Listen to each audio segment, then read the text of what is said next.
They laughed when he took home the weakest horse from the auction. But when the animal knelt before him in the middle of the crowd, no one could hold back their tears. Jackson Williams woke before dawn, his body still aching from yesterday's double shift. The small room he rented above Mrs. Henderson's garage barely fit a twin bed and a nightstand, but it was all he could afford on a stable hand's wages. He sat up, rubbing sleep from his eyes, careful not to hit his head on the sloped ceiling, a mistake he'd made countless times during his first weeks here.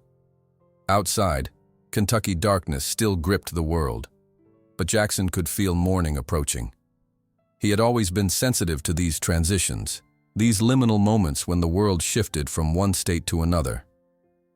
Perhaps that's why he felt most comfortable during the pre-dawn hours at Willow Creek Stables, when he was completely alone with the horses, before the wealthy owners and trainers arrived with their demands and dismissive glances. As he pulled on his worn work boots, Jackson's mind drifted back to the accident. 3 years had passed, but the memory remained razor-sharp. The screeching tires, the shattering glass, the sudden silence afterward. He had been 15 then, riding in the back seat of the Miller's station wagon, his 7th foster family, when a drunk driver swerved into their lane. He alone had walked away from the wreckage. After that, the foster system had become a revolving door. No one wanted a traumatized teenager with severe dyslexia who barely spoke. By 17, he'd aged out of the system, and by 18, he'd secured this job at Willow Creek, cleaning stalls, hauling feed, and making himself as invisible as possible. 30 minutes later, Jackson parked his rusted pickup truck behind the immaculate white stables of Willow Creek. The facility housed some of Kentucky's most valuable thoroughbreds, animals worth more than Jackson could earn in several lifetimes. He slipped in through the side entrance, nodding silently to Earl, the night watchman ending his shift. "Morning, boy," Earl muttered, barely looking up from his newspaper. "Mr. Foster wants the north wing spotless today. Some big-shot buyers coming through." Jackson nodded again, grabbing his work gloves from his pocket. Words never came easily to him, another gift of his dyslexia. Throughout school, teachers had mistaken his reading struggles for stupidity, and classmates had made sport of his halting speech. Eventually, he'd learned that silence was safer than stumbling through sentences only to be mocked. The stables were quiet at this hour, the elegant thoroughbreds still drowsy in their stalls. Jackson moved methodically down the center aisle, sweeping, then preparing fresh bedding. The horses knew him by now, some nickering softly as he passed. He'd been invisible to humans his entire life, but the horses always seemed to see him. He was halfway through cleaning the main thoroughfare when voices echoed from the entrance. Jackson quickly slipped into an empty stall, instinctively avoiding interaction. Through the slats, he could see Mr. Foster, the stable manager, leading a group of expensively dressed visitors through the facility. "As you can see, Mr. Montgomery, we spare no expense with our champions," Foster was saying, his voice dripping with deference. "This filly's bloodline traces directly to Secretariat." Jackson recognized Richard Montgomery immediately, a Texas oil magnate who'd recently purchased several promising thoroughbreds. The man's reputation preceded him, ruthless in business, equally demanding with his racing stock. Stable hands whispered that 3 trainers had quit his employment in the past year alone. "Impressive," Montgomery drawled, barely glancing at the magnificent animal Foster was showcasing. "But I'm more interested in results than pedigrees. My new acquisitions need to start winning, and soon." The group moved on, their voices fading. Jackson resumed his work, moving to the south wing, the older section where less valuable horses were kept. He had almost finished when he noticed something odd. The last stall, usually empty, now had its upper door closed. Curious, he approached quietly. The smell hit him first, the sharp tang of infection mixed with fear. Peering over the door, Jackson's breath caught. Inside stood a once magnificent thoroughbred, now shockingly thin, his rich bay coat dulled with neglect. What grabbed Jackson's attention most, however, were the marks, ragged scars across the animal's flanks and back, some still healing. The horse's head jerked up at Jackson's presence, nostrils flaring, wild eyes, whites showing, telegraphed pure terror. The animal backed into the corner of the stall, muscles trembling beneath scarred skin. "That one's not your concern, boy." Jackson startled. He hadn't heard Oscar Jenkins approach. The veteran groom was leaning on a pitchfork, watching him with tired eyes. "$1 million waste of horseflesh, that one," Oscar continued, lowering his voice. "Thunder. Won the Derby 2 years ago. Montgomery bought him last season for a fortune, but the animal's gone mean, thrown and trampled his last 3 trainers. They're keeping him back here until Saturday." Jackson found his voice, though it came out rougher than intended. "Saturday?" Oscar's weathered face creased with something like pity. "Montgomery's having him put down. That one's a lost cause. Too dangerous to race, too violent to breed." He shook his head. "Shame about the talent, but you can't fix crazy in a horse." Jackson nodded as if in agreement, but something twisted in his chest as he glanced back at the traumatized animal. He recognized that look. He'd seen it in his own reflection after the accident. It wasn't madness in those eyes. It was pure, unprocessed pain. Throughout the day, Jackson found excuses to pass by Thunder's stall. Each time he moved a little slower, studying the animal's responses. The horse remained agitated, but Jackson began noticing patterns. How Thunder grew more frantic when men with deep voices approached. How he calmed slightly during the quiet afternoon hours. While scrubbing water troughs, Jackson observed other grooms working with difficult horses. He watched how the more patient handlers spoke continuously in low, even tones. He noticed how they moved, deliberately, telegraphing each action before making it. Jackson had always been observant. It was how he'd survived foster care, by reading environments, predicting reactions. That evening, heavy rain began falling as Jackson finished his shift. The other workers rushed to their cars, eager to leave, but Jackson lingered, using the weather as an excuse to double-check the stalls. In reality, he found himself drawn back to Thunder. The downpour intensified, drumming against the stable roof as Jackson approached the south wing. Through the rain's white noise, another sound emerged, sharp cracks followed by pained whinnies. Jackson moved faster, turning the corner to find Montgomery standing outside Thunder's stall, a training whip in hand. The stable door was open, and Montgomery stood just inside the threshold, face flushed with anger. "Still think you're special, don't you?" he snarled, swinging the whip again. It connected with Thunder's already scarred flank, raising an angry welt. $1 million horse with a 10-cent brain. Thunder had retreated to the far corner, trapped and trembling. The horse's eyes rolled in terror, but the stall offered nowhere to escape the lashing. Jackson froze in the shadows, heart hammering. Every instinct told him to intervene, but he knew the consequences would be immediate. Termination at minimum, possibly worse. No one would take a stable hand's word over Montgomery's. Jackson remained hidden, silently witnessing each blow, feeling them as if they landed on his own skin. After what seemed an eternity, Montgomery threw the whip down in disgust. "Worthless animal," he muttered, slamming the stall door. "Saturday can't come soon enough." Jackson waited until Montgomery's footsteps faded completely before approaching the stall.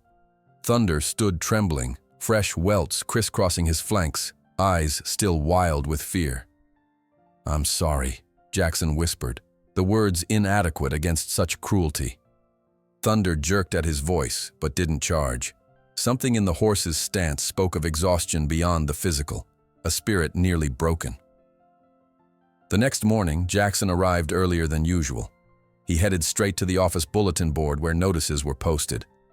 There, among advertisements for tack and upcoming races, he found what he was looking for, an announcement for Keeneland's charity auction. At the bottom of the list of offerings was a brief line. "Lot number 37, thoroughbred gelding, 6 years, sold as is, no guarantees. Proceeds to Bluegrass Children's Hospital. Thunder. Being sold for a tax write-off before being destroyed." Jackson slipped the notice into his pocket and spent his lunch break at the public library, researching the auction. The starting bid was set at $500, a pittance for a former champion, but still nearly every cent Jackson had saved over 3 years of work. Saturday arrived clear and crisp, A perfect Kentucky autumn day. Jackson called in sick for the first time since starting at Willow Creek, then drove his pickup to Keeneland Racetrack. He parked far from the main entrance, suddenly self-conscious of his worn jeans and faded flannel shirt among the Range Rovers and Mercedes filling the lot. The auction was held in a side paddock, a modest affair despite the prestigious venue. Jackson slipped in quietly, taking a seat in the back row. Most lots sold quickly: training equipment, breeding rights, a few promising yearlings. Then the auctioneer's tone changed subtly. "Next up, ladies and gentlemen, Lot 37, thoroughbred gelding, 6 years old." The man cleared his throat.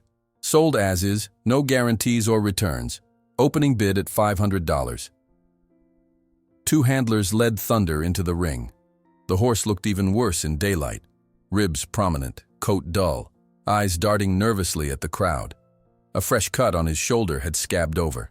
Silence fell over the paddock. Wealthy breeders and cowboys alike shifted uncomfortably, gazes sliding away from the obviously troubled animal. $500, the auctioneer repeated, less enthusiastically. "Do I hear 500? Jackson's heart hammered against his ribs. His mouth felt desert dry. 600, he called, his voice cracking slightly. The auctioneer squinted toward the back row. $600 from the young man in the rear. "Do I hear 650? A ripple of murmurs spread through the crowd as people turned to look at Jackson. From the front row, Richard Montgomery swiveled in his seat, eyebrows rising in recognition. 600 going once, the auctioneer continued, scanning the silent crowd. 600 going twice. He brought the gavel down with a crack that made Thunder flinch. Sold to the young man in the back. As Jackson approached the sales desk to complete the paperwork, he felt eyes boring into him. A breeder in an expensive cowboy hat snickered to his companion. "What's a stable boy gonna do with that monster? Wash it to death?" Jackson kept his eyes down, signing the forms with careful concentration. 3 years of saving every spare dollar, of eating ramen noodles and working double shifts, all of it gone in an instant. The sales clerk looked at him with undisguised pity as she handed over the ownership papers. "Delivery to your facility will be an additional $50, she said. Jackson shook his head. "I'll take him now." He'd arranged to rent a small barn on the outskirts of town, another expense he could barely afford. That evening, after a nerve-wracking journey with a borrowed trailer, Jackson stood outside the makeshift stall in the rented barn. Rain had begun falling again, drumming steadily on the roof. Thunder paced anxiously in the confined space, still wearing the halter from transport. Every time Jackson moved, the horse's head jerked up, eyes wide with suspicion. Jackson sat down on an overturned bucket in the corner, farthest from the horse. From his backpack, he pulled out a worn paperback, Langston Hughes's collected poems, a gift from his third foster mother. The only one who'd understood his dyslexia wasn't stupidity. Opening to a dog-eared page, Jackson began to read aloud. His voice stumbled over certain words, the letters swimming and rearranging themselves as they always did, but he maintained a soft, steady rhythm. "I too sing America," he read. "I am the darker brother. They send me to eat in the kitchen when company comes." He continued reading for hours, his voice growing hoarse. The rain lessened to a gentle patter. Occasionally Jackson glanced up to find Thunder watching him, the horse's posture gradually shifting from defensive to curious. 3 hours passed. Jackson's throat was dry, his legs cramped from sitting on the hard bucket, but he kept reading, switching to other poems when he finished the first. The barn had grown quiet except for his voice and Thunder's occasional soft snort. Then, as Jackson turned a page, he noticed movement. Thunder had taken 2 cautious steps toward him. The horse still held his head high, muscles tense and ready to retreat. But something had changed in his eyes. The wild panic had receded, replaced by wary interest. Jackson continued reading, pretending not to notice the approach. Another poem. Another step closer. By the time he finished the page, Thunder stood near enough that Jackson, without moving from his bucket, could slowly extend his hand. The horse flinched, but didn't retreat. Jackson held perfectly still, arm outstretched, palm up, not looking directly at Thunder but keeping him in his peripheral vision. For a long moment, neither moved. Then Thunder lowered his scarred head just enough to stretch his muzzle toward Jackson's fingertips. The contact was barely a whisper. Warm breath followed by the softest touch of velvet nose against calloused skin. But in that brief moment of connection, both horse and young man seemed to breathe completely for the first time. That whisper of contact lingered on Jackson's fingertips long after Thunder had retreated to the far corner of the stall. Something had shifted between them. A door cracked open just enough to let in a sliver of possibility. Jackson remained seated on the bucket until his legs went numb, unwilling to break whatever fragile thread now connected them. Dawn arrived with thin golden light filtering through the barn's weathered boards. Jackson had dozed off, his copy of Hughes still open on his lap. He startled awake to find Thunder watching him from across the stall, ears forward with cautious interest, rather than pinned back in fear. "Good morning," Jackson said softly, his voice rough from hours of reading. Thunder's ears flicked at the sound, but he didn't retreat. Jackson established a routine over the next days that defied every conventional approach to horse training. Each morning before his shift at Willow Creek, he would arrive at the rented barn and simply sit with Thunder, reading poetry aloud, despite his stumbling pronunciation. He never approached the horse, never attempted to touch him again after that first brief contact. Instead, he created a space where Thunder could exist without demands or expectations. In the evenings after work, exhausted from hauling hay and cleaning stalls, Jackson would return to do the same. Sometimes he'd fall asleep mid-poem, only to wake with a jolt, afraid his vulnerability might have undone their fragile progress. But each time he found Thunder a little closer, a little less tense. On the fifth day, a knock at the barn door interrupted their evening session. Jackson opened it to find a woman in her early 40s with close-cropped hair and intelligent eyes. "I'm Dr. Sarah Jenkins," she said, extending her hand. "Oscar mentioned you might need some veterinary assistance." Jackson hesitated. "I can't afford—" "I'm not here for money," she interrupted gently. "Oscar told me what you did, buying that horse from Montgomery." She glanced past him toward Thunder's stall. "May I?" Jackson nodded, stepping aside but whispering, "He doesn't trust people, especially strangers." Sarah smiled. "Few beings do, after what he's been through." She moved slowly into the barn, setting her medical bag down well away from Thunder's stall. Rather than approaching immediately, she leaned against a post, observing. "Those scars need treatment," she said quietly. "Some look infected." "I know," Jackson admitted, "but I can't get close enough yet. Not for that." Sarah studied Thunder, then turned her gaze to Jackson. "You and he are alike," she observed. "Both learn to distrust the world, but still can recognize a gentle soul." She smiled at Jackson's surprised expression. "My grandfather was one of the first black jockeys in Kentucky, taught me everything about horses and people." She reached into her bag and pulled out several medications. "Apply these when you can. No rush. Healing takes time." She demonstrated the proper technique on her own arm. "Meanwhile, I'll stop by every few days to check progress." Before leaving, Sarah watched Jackson resume his reading. Thunder had retreated to the corner during her visit, but now took a tentative step forward as Jackson's voice filled the space. "What are you reading to him?" she asked. "Langston Hughes," Jackson replied, slightly embarrassed. "It's all I have."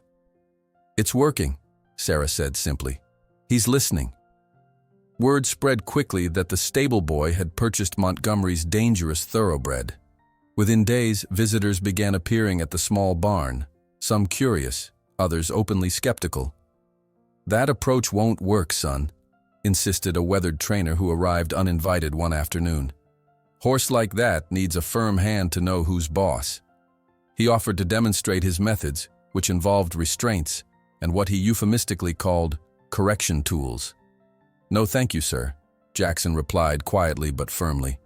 "I'm just getting to know him." The man scoffed. "Getting to know him? It's an animal, not your prom date. That soft approach is gonna get you killed when that beast decides you're an easy target." Jackson remained polite but immovable. After the man left, he noticed Thunder watching him with new intensity, as if evaluating Jackson's response to the confrontation. "I won't let anyone hurt you again," Jackson promised, his voice barely above a whisper. Thunder's ears flicked forward, catching the words even if their meaning remained beyond comprehension. Over the following weeks, Jackson developed an intuitive understanding of Thunder's body language. He noticed how the horse's ear position changed during certain poems, how his breathing deepened during passages with particularly rhythmic cadences. Jackson began experimenting, observing which words or sounds seemed to ease the tension in Thunder's powerful frame. One evening, a violent storm rolled across Kentucky, lightning splitting the sky and thunder shaking the old barn's foundation. Jackson arrived from his shift to find Thunder in a state of panic, kicking at the stall walls, white showing around his eyes. Jackson approached as close as he dared, talking steadily, but Thunder remained frantic. Rain pounded the roof, each thunderclap sending fresh waves of terror through the traumatized animal. Desperate to help, Jackson sank down into the muddy straw of the stall floor and began to sing. The melody emerged from somewhere deep in his memory, a lullaby his birth mother had sung before surrendering him to the foster system. He barely remembered her face, but this song had stayed with him, a ghost of comfort in his darkest nights at strange houses. The effect on Thunder was immediate and astonishing. The horse froze mid-pace, his entire body quivering as Jackson's rough but gentle voice filled the space between thunderclaps. Slowly, Thunder's head lowered, his breathing steadied. He remained at the far side of the stall, but his focus had shifted entirely to Jackson, as if the song had created a lifeline in a drowning sea of fear. Jackson sang until his voice gave out, then hummed the melody until the storm passed. Neither of them moved for hours. When morning light finally filtered through the rain-washed windows, Jackson realized he'd spent the entire night in Thunder's stall, the closest and longest proximity they'd shared. 2 days later, a sleek black Cadillac pulled up outside the barn. Richard Montgomery emerged, accompanied by 2 men carrying briefcases. "Williams," Montgomery called, not bothering to knock. "Got a minute?" Jackson stepped outside, deliberately closing the barn door behind him. "Mr. Montgomery." The oil magnate's smile didn't reach his eyes. "I'll be direct. I made a mistake letting that animal go, especially to someone who couldn't possibly understand his value." He snapped his fingers, and one of his companions opened a briefcase. $6,000 cash, 10 times what you paid. Jackson blinked at the stacks of bills. $6,000 would change everything. Secure better housing, perhaps even community college classes to address his dyslexia. "For a boy in your position," Montgomery continued, his voice dropping to what he probably thought was avuncular. "This is a smart opportunity. That horse is a liability. When, not if, he hurts you, the medical bills alone will ruin whatever future you're scraping toward." Jackson stood silent for several seconds, acutely aware of the gulf between their worlds. Finally, he spoke. "Thunder's not for sale, sir." Montgomery's facade cracked, revealing the cold calculation beneath. "Don't be stupid, boy. You're in over your head." "Maybe," Jackson admitted, "but he's staying with me." Montgomery's face hardened. "You'd be wise to reconsider. Things happen to problem animals all the time." He turned toward his car, then paused. "I'll give you 3 days to come to your senses." After the Cadillac disappeared down the gravel road, Jackson leaned against the barn door, heart pounding. The threat had been thinly veiled, but unmistakable. Inside, he found Thunder unusually agitated, sensing Jackson's distress. Instead of reading, Jackson simply sat on his bucket, trying to calm his own nerves. To his surprise, Thunder approached cautiously, stretching his neck to sniff Jackson's hair. "It's okay," Jackson murmured. "We'll figure something out." The threat materialized 5 days later. Jackson arrived at the barn to find a white van from Animal Control parked outside. 2 officers were consulting clipboards as Sarah Jenkins argued with them. Completely irresponsible to remove an animal during rehabilitation, she was saying as Jackson approached. "I've documented every aspect of his care." One officer turned to Jackson. "Are you the owner? We've received complaints about an aggressive horse being kept in substandard conditions." "That's him," Sarah said before Jackson could speak. "And I'm the attending veterinarian. Here's my complete documentation of Thunder's progress since he came into Mr. Williams's care." She thrust a thick folder at the officers, including photographs from the day of purchase, showing the condition Richard Montgomery left him in. The officers looked uncomfortable as they flipped through the images. "Ma'am, we still need to inspect—" "By all means," Sarah interrupted. "See for yourselves how aggressive and neglected he is now." Inside the barn, Thunder initially retreated from the strangers, but remained calmer than anyone expected. Jackson spoke softly to him while the officers examined the stall, water trough, and feed. "Conditions look adequate," one conceded, making notes. "But we received specific complaints about the animal's dangerous behavior." "From whom?" Sarah demanded. The officer consulted his clipboard. "Anonymous caller." "Montgomery," Sarah muttered to Jackson. The second officer, who had been watching Jackson interact with Thunder, spoke up. "That horse doesn't look dangerous to me. Cautious, yes, but not aggressive." He closed his notebook. "We'll note your documentation, Dr. Jenkins. Just keep records updated in case of further complaints." After they left, Sarah placed a hand on Jackson's shoulder. "This won't be the last attempt. Montgomery isn't used to hearing no." That evening, Jackson decided it was time to try something new. After their usual reading session, he slowly stood and lifted a simple rope from where he'd left it hanging on the stall door. Thunder watched warily as Jackson approached, rope loosely coiled in his hand. "It's okay," Jackson murmured. "Just a conversation between us."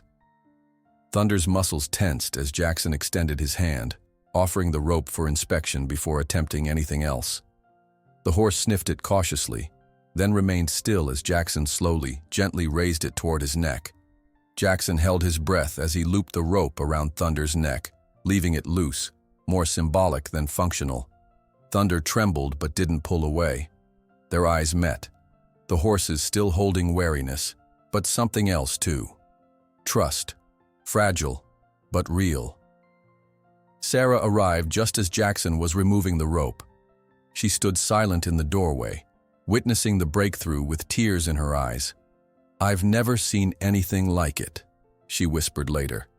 Horses with his level of trauma usually take years to reach that point, if ever. That night, exhausted from the emotional day, Jackson decided to sleep in the small tack room adjacent to Thunder's stall rather than drive home. He laid out a blanket on the floor and settled down with his book. Hours later, he woke to the sound of Thunder moving restlessly in his stall. The autumn night had turned unexpectedly cold, frost forming on the small windows. Jackson checked on the horse, finding him alert but shivering slightly. Without overthinking, Jackson entered the stall with his blanket. Thunder watched him cautiously but didn't retreat. Jackson settled against the far wall, pulling the blanket around himself. To his astonishment, after several minutes, Thunder carefully lowered himself to the straw, his large body positioned between Jackson and the door. Not threatening, but protective, his bulk creating a shield against the cold draft seeping under the barn door. For the first time since the accident that claimed his foster family, Jackson felt something crack open inside his chest. Not the door to more pain, but perhaps to its opposite. As he drifted back to sleep, warmed by Thunder's presence, he didn't notice the pair of eyes watching through the barn window, nor did he imagine that Richard Montgomery had already begun orchestrating a plan to reclaim what he considered his property, no matter the cost. The headlights of Montgomery's luxury car disappeared down the gravel road, but the weight of his presence lingered like a storm cloud. Jackson remained by the barn door for several minutes, his heartbeat gradually slowing as the dust settled. When he finally turned to re-enter the barn, he was startled to find Thunder standing alert in his stall, ears pricked forward, as if he'd sensed the confrontation outside. "It's okay," Jackson murmured, though he wasn't sure if he was reassuring the horse or himself. 2 weeks later, Jackson received the news he'd been dreading. Mrs. Wilson, The elderly widow who owned the small property where he rented the barn was waiting for him when he arrived for his morning visit with Thunder. "I'm sorry, Jackson," she said, wringing her weathered hands. "I never thought I'd sell this place, but the offer was—" Her voice cracked slightly. It was more than generous, more than fair. Jackson felt the ground shift beneath him. "When?" "2 weeks. That's all the time he gave me to clear out." She couldn't quite meet his eyes. The buyer was quite specific that all structures would be vacant upon transfer of deed. "The buyer," Jackson repeated flatly. "Montgomery."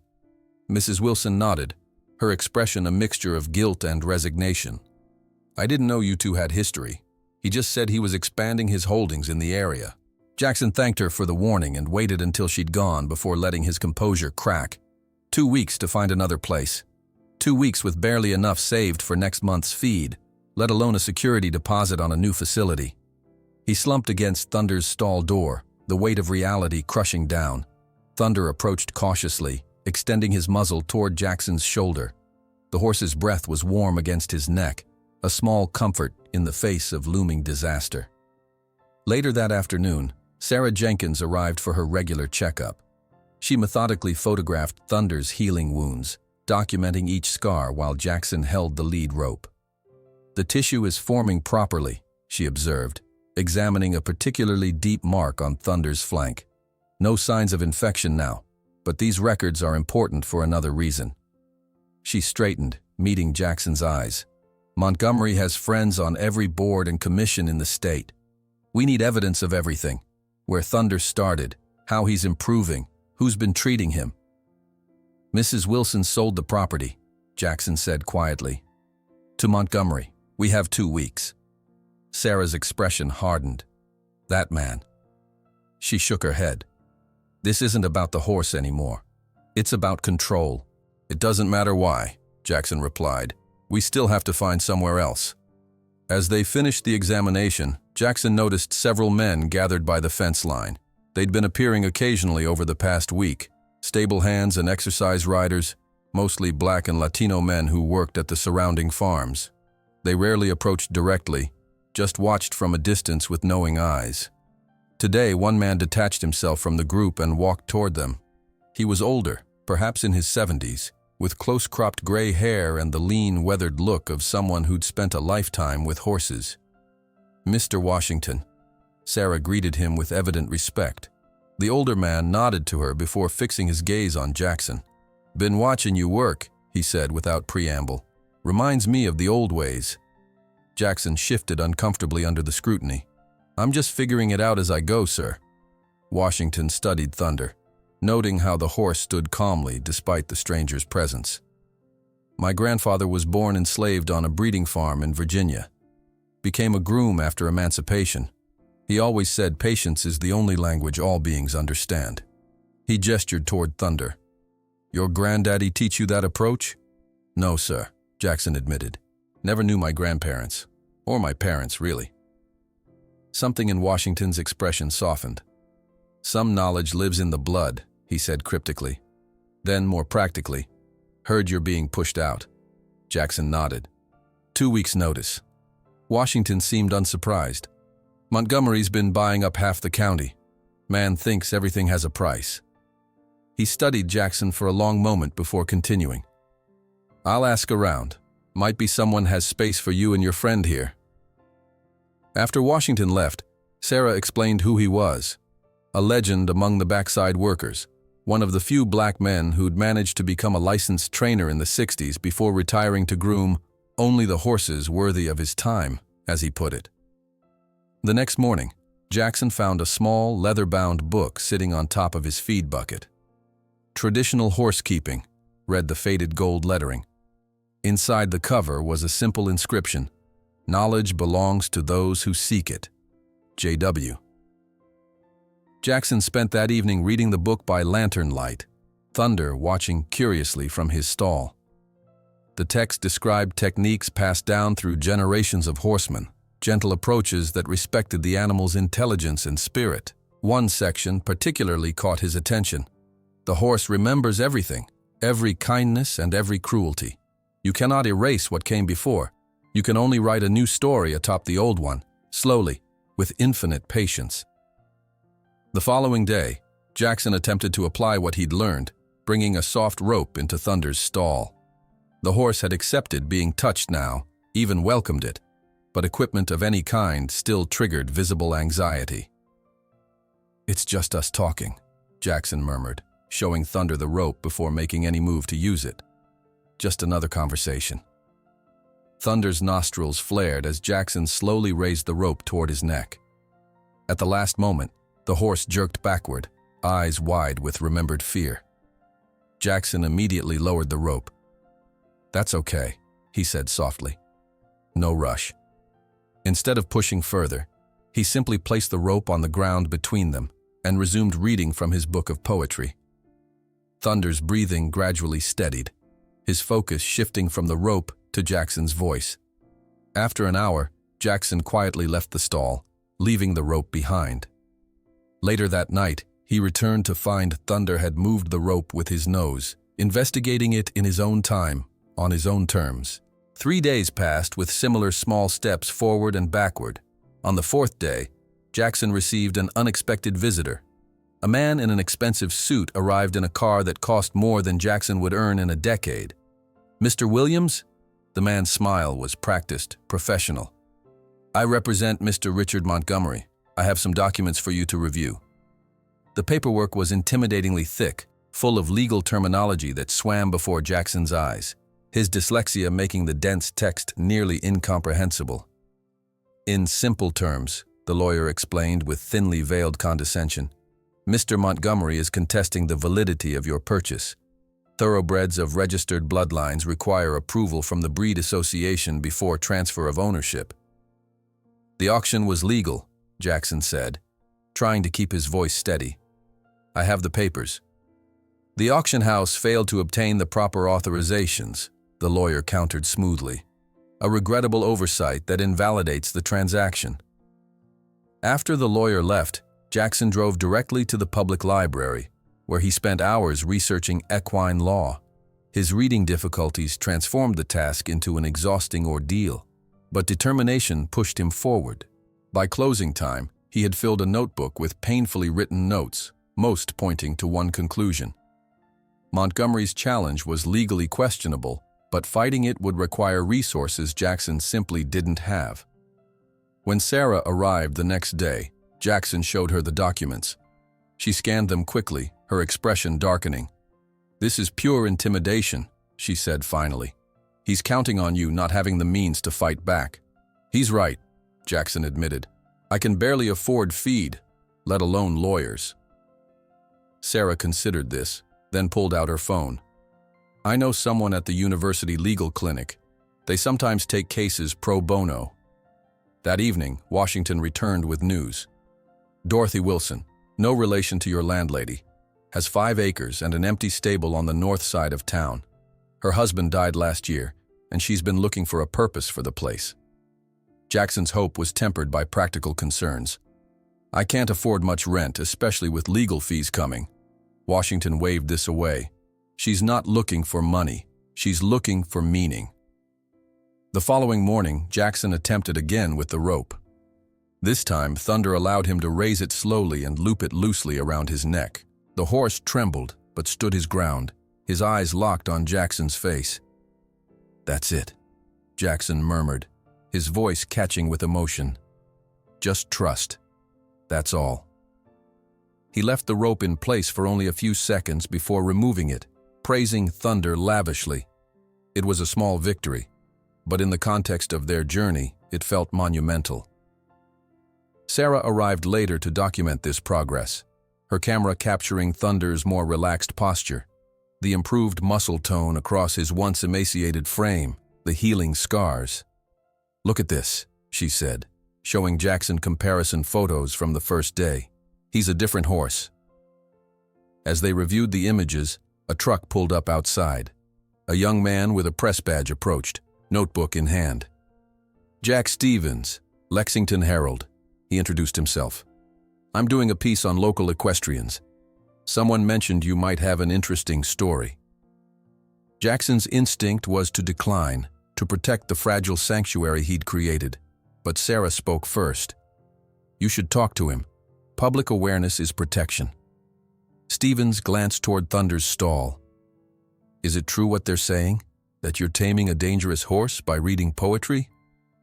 Jackson felt his face warm. "I'm not taming him," he corrected quietly. "We're getting to know each other." The reporter's eyebrows rose. "Mind explaining the difference?"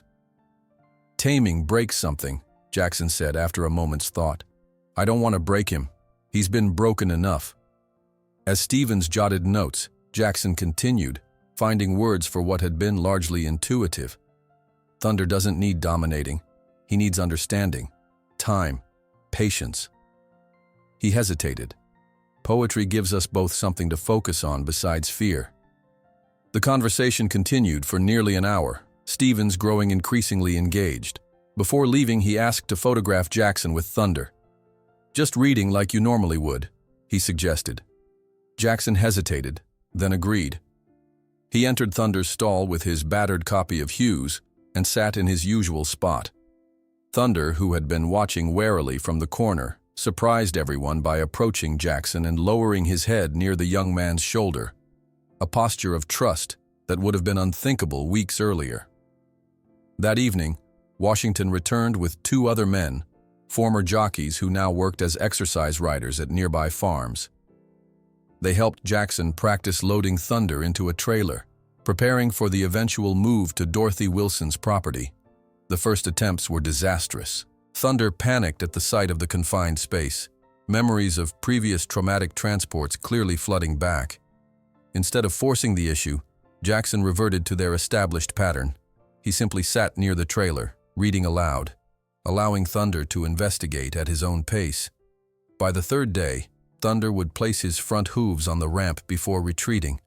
By the 5th, he would stand fully inside for brief periods, as long as Jackson remained with him. "Never seen anything like it," murmured one of the former jockeys. "That horse trusts you something fierce." When the Lexington Herald article appeared the following morning, Jackson's stomach dropped at the headline. "Revolutionary method or fraud? Young man defies equestrian magnate with unconventional techniques."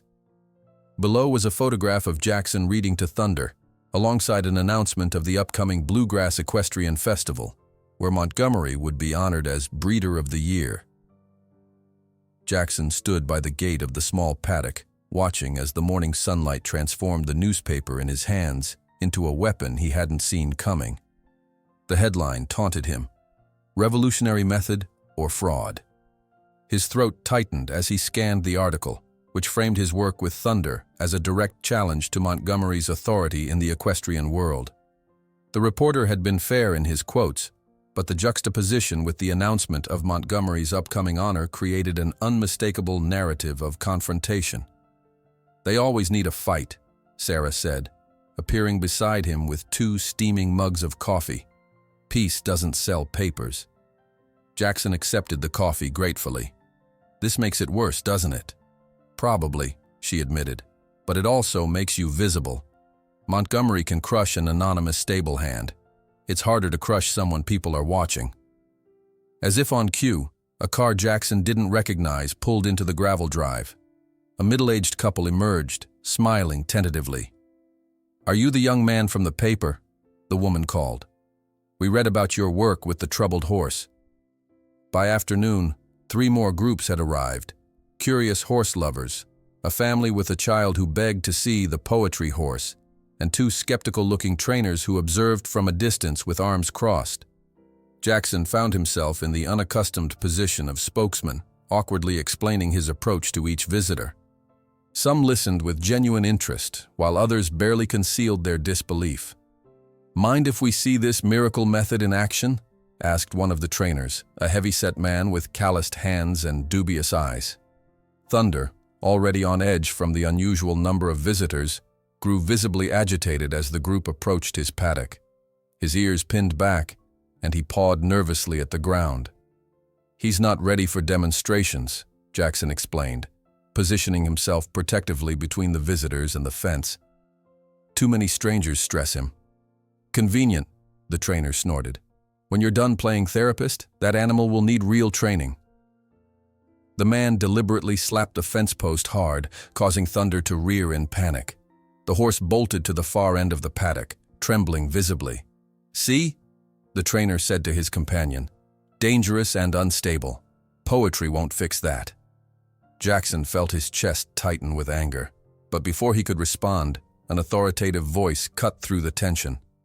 "If you're done terrorizing an animal to prove your point, gentlemen, perhaps you could leave before I call the sheriff for animal harassment." Sarah stood at the gate, her medical bag in hand, eyes flashing with professional indignation. After the disruptive visitors departed, more sympathetic observers arrived throughout the day. A local riding instructor brought homemade horse treats. A retired veterinarian offered advice on nutrition for recovering horses. By sunset, what had begun as an invasion of privacy had transformed into something unexpected, a small community of support forming around Jackson and Thunder.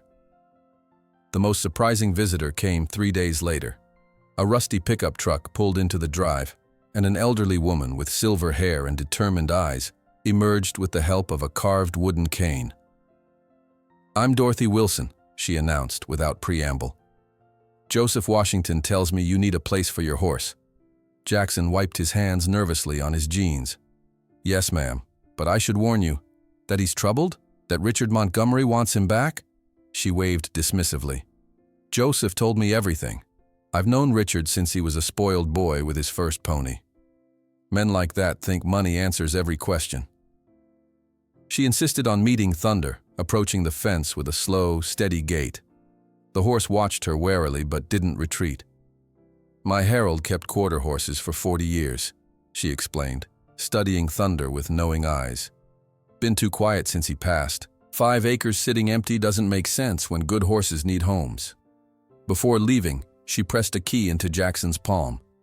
"The place needs work, but the fences are sound and the roof doesn't leak. Move in whenever you're ready." That evening, Washington and several other men arrived to help plan the move. They gathered in the small tack room, speaking in low voices while Thunder dozed in his stall. "Montgomery's got friends at the county office," Washington warned. "Might try to block you with zoning regulations or health codes. We need to be ready." A younger man named Marcus, who worked as an exercise rider at Keeneland, suggested, "We should move at night, less attention." "And we'll need lookouts along the route," added another. "Montgomery's not above hiring people to cause trouble." Jackson listened, overwhelmed by their willingness to risk Montgomery's wrath on his behalf. "Why are you all helping us?" Washington's weathered face creased with a tired smile. "Some battles choose you, son. This isn't just about a horse anymore."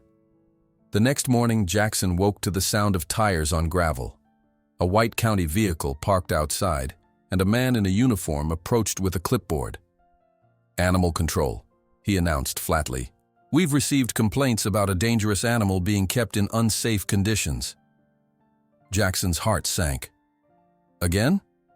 The officer shrugged apologetically. "Orders from above. Need to inspect the premises and assess the animal." Jackson led him to Thunder's paddock, where the horse was peacefully grazing. "Does he look dangerous to you?" The officer observed Thunder for several minutes, making notes. "Honestly, no. But I still need to file a report." He lowered his voice. "Listen, son, someone's pushing this hard. I'd watch my back if I were you." That evening, Sarah arrived with more substantial news. "I've been documenting everything. Thunder's physical recovery, behavioral changes, all of it." She placed a thick folder on the feed bin. "And I found something else. 3 other horses from Montgomery's stable died under suspicious circumstances in the past year, all insured for substantial amounts." Jackson's blood ran cold. "You think I think Richard Montgomery views horses as commodities," Sarah interrupted carefully. "And damaged goods are disposed of, not repaired." As the day of the move approached, more supporters appeared, some bringing supplies, others offering transportation or security. What had begun as Jackson's solitary mission had somehow become a community effort. The night before the planned relocation, Jackson sat in Thunder's stall, his back against the wall, reading as usual. The horse stood nearby, occasionally lowering his head to nudge Jackson's shoulder, a gesture of affection that would have been unthinkable weeks earlier. "Big day tomorrow," Jackson murmured, reaching up to stroke Thunder's neck. "New home." Thunder's ears flickered forward at Jackson's voice, his dark eyes attentive. The transformation in the animal was remarkable, not just physically, with his improving condition and healing wounds, but emotionally. The frantic, terrified creature from the auction had been replaced by a still cautious but increasingly confident horse, who now sought connection rather than feared it. Dawn broke with unexpected commotion, trucks arriving, people speaking in hushed but urgent tones. Jackson emerged from the tack room where he'd been sleeping to find Washington and at least a dozen others already preparing for the move. "Change of plans," Washington explained tersely. "Got word Montgomery's filed for an emergency injunction. Sheriff could be here with papers any time. We move now." The loading process was the final test of Thunder's trust. Despite all their practice, the actual moment of truth arrived with heart-pounding tension. Jackson led Thunder toward the trailer, speaking softly, continuously, as the horse balked at the threshold. "It's okay," Jackson murmured, his voice steady despite the pressure of a dozen anxious onlookers. "Just a short trip. I'll be with you the whole time." Thunder trembled, nostrils flaring, but kept his focus on Jackson's face. With agonizing slowness, he placed one hoof on the ramp, then another. A collective breath was held as he hesitated at the dark interior. Jackson began to recite, not reading this time but from memory, the Hughes poem that had started their journey. The familiar cadence seemed to steady Thunder, who finally stepped fully into the trailer, sides heaving with nervous breaths. "That's it," Jackson whispered, moving in beside him, one hand gently stroking the horse's neck. "We're doing this together." The journey to Dorothy Wilson's property took less than 30 minutes, but felt endless. Jackson remained in the trailer with Thunder, speaking continuously, keeping the horse grounded through his voice and presence. Dorothy was waiting at the gate when they arrived, her silver hair glinting in the early morning light. "Welcome home," she said simply as the trailer pulled into the drive. The new property was a revelation, 5 gently rolling acres with established trees, a small but solid stable, and a modest farmhouse set back from the road. After Thunder was settled in his new stall, Dorothy led Jackson to the house. "There's a room above the kitchen," she explained. "Harold's nephew used it when he helped with the horses. It's yours if you want it." Jackson was speechless, overwhelmed by her generosity. "I'm not offering charity," Dorothy added, correctly reading his expression. "I'm offering purpose. This place has been too quiet since Harold died. I need life here again." The day passed in a blur of activity, volunteers helping clean stalls, repair fencing, and unload supplies. By sunset, a small gathering had formed on Dorothy's back porch, people from various backgrounds united by their involvement in Thunder's journey. Sarah arrived last, her face alight with news. "The University Legal Clinic has agreed to take your case," she announced. Professor Rivera was moved by the story. His son has autism and connects with horses in a special way. The impromptu celebration was interrupted by the sound of an approaching vehicle. All conversation ceased as headlights swept the drive. "County Sheriff," Washington identified, his voice tight. A uniformed officer approached, clipboard in hand. "Looking for Jackson Williams." Jackson stepped forward. "That's me."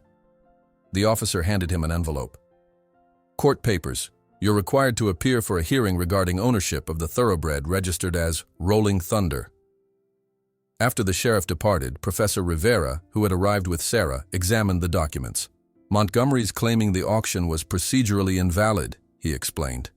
"It's a stretch legally, but he's counting on you not having resources to fight back." "But we do have resources now," Sarah pointed out, gesturing to the gathered supporters. "We have witnesses, documentation, community support." As darkness settled over the farm, the visitors gradually departed, leaving Jackson alone with Thunder in the new stable. The horse seemed to be adjusting well, exploring his stall with cautious interest rather than fear. Jackson pulled up a bale of hay and sat, continuing their nightly ritual. "Different place, same us," he murmured, opening his book. Thunder approached, lowering his head to Jackson's level, a gesture that now came naturally. The soft warmth of the horse's breath against his cheek felt like a benediction, a moment of perfect understanding between two beings who had found in each other something neither had experienced before: unconditional acceptance. As Jackson opened his newspaper the following morning, his coffee nearly spilled across Dorothy's kitchen table. There on the front page was another headline: "Community rallies around rescued horse," accompanied by a photograph of Thunder's arrival at the Wilson farm, surrounded by supporters. The small victory lifted Jackson's spirits until his eyes caught the sidebar announcement: "Montgomery files lawsuit against former employee," with details of the upcoming hearing that would determine Thunder's fate. Jackson stared at the newspaper, his hand frozen around his coffee mug. The lawsuit announcement felt like a physical blow, not unexpected but painful nonetheless. The courthouse photo showed Montgomery emerging from his lawyer's office, his expression smug and determined. "Don't let him steal your peace before the battle's even started," Dorothy said, placing a reassuring hand on his shoulder. Her weathered fingers were strong despite her age, grounding him in the present moment. "He has resources I can't match," Jackson replied quietly, folding the paper with deliberate care. "Money isn't everything," Dorothy said, though her voice carried the pragmatic tone of someone who'd seen wealth prevail too many times. "You have truth on your side." Truth, Jackson thought, had rarely been enough in his experience, but he nodded anyway, grateful for her support. Later that morning, Professor Marcus Rivera arrived at the farm driving a modest sedan that had seen better days. His appearance contrasted sharply with the polished attorneys Jackson had observed in Montgomery's orbit. Rivera wore casual clothes, his tie loosened, and carried a weathered leather briefcase held together with duct tape in one corner. "Sorry I'm late," he said, shaking Jackson's hand firmly. "My son had a rough morning. New environments can be challenging for him." They settled at Dorothy's kitchen table, where Rivera spread out documents and legal pads. "I've reviewed everything. Montgomery's claim rests on a technicality regarding thoroughbred registration transfers. It's flimsy, but with the right judge." He let the implication hang in the air. "Can we win?" Jackson asked directly. Rivera studied him for a moment. "Legal battles aren't just about statutes and precedents. They're about narrative, whose story the court chooses to believe." He tapped the newspaper article. "Montgomery is painting you as inexperienced and incapable. We need to counter with evidence of your competence and Thunder's improvement." Sarah arrived halfway through their meeting, bringing more medical documentation. "I've compiled everything: photographs, treatment records, nutritional assessments. The physical evidence of abuse is undeniable." "That helps," Rivera nodded. "But Montgomery's team will argue the injuries occurred before his ownership or were self-inflicted due to the horse's dangerous tendencies." "That's ridiculous," Sarah snapped. "The pattern of injuries clearly indicates intentional abuse." "I saw it," Jackson said quietly. "I saw Montgomery whipping him. I was cleaning stalls after hours." Rivera's expression sharpened. "You witnessed the abuse directly? Why didn't you mention this before?" Jackson stared at his hands. Who would believe me? A dyslexic foster kid against Richard Montgomery. Rivera leaned forward. "I would. A judge might. Eyewitness testimony changes everything." The kitchen fell silent as the implications settled. Finally, Rivera began outlining preparation for the hearing. Documents to gather, testimony to practice, witnesses to prepare. "It won't be easy," he warned. "They'll attack your credibility, your experience, your motives. You need to be ready for personal questions that may feel invasive." Jackson nodded solemnly.